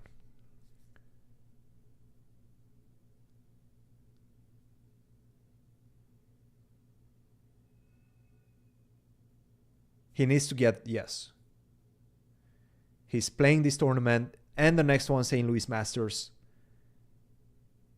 to try to get enough points, circuit points, to qualify, to overtake Arjun Erigaisi. I will be commentating tomorrow's as well. The schedule is as follows. The games start at, I believe, 9:30. I might be wrong. Central Time, Central American Time, Chicago Time. Maybe it's 10, maybe it's 9:30. I don't remember exactly, to be honest. I will just be here tomorrow with my coffee. And then the later round starts at 4 p.m. Central Time.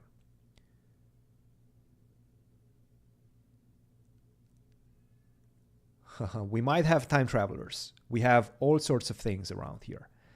And yeah, once again, we have a lot of new members of the C Squad. Cheers to those guys, and cheers to everybody that donated.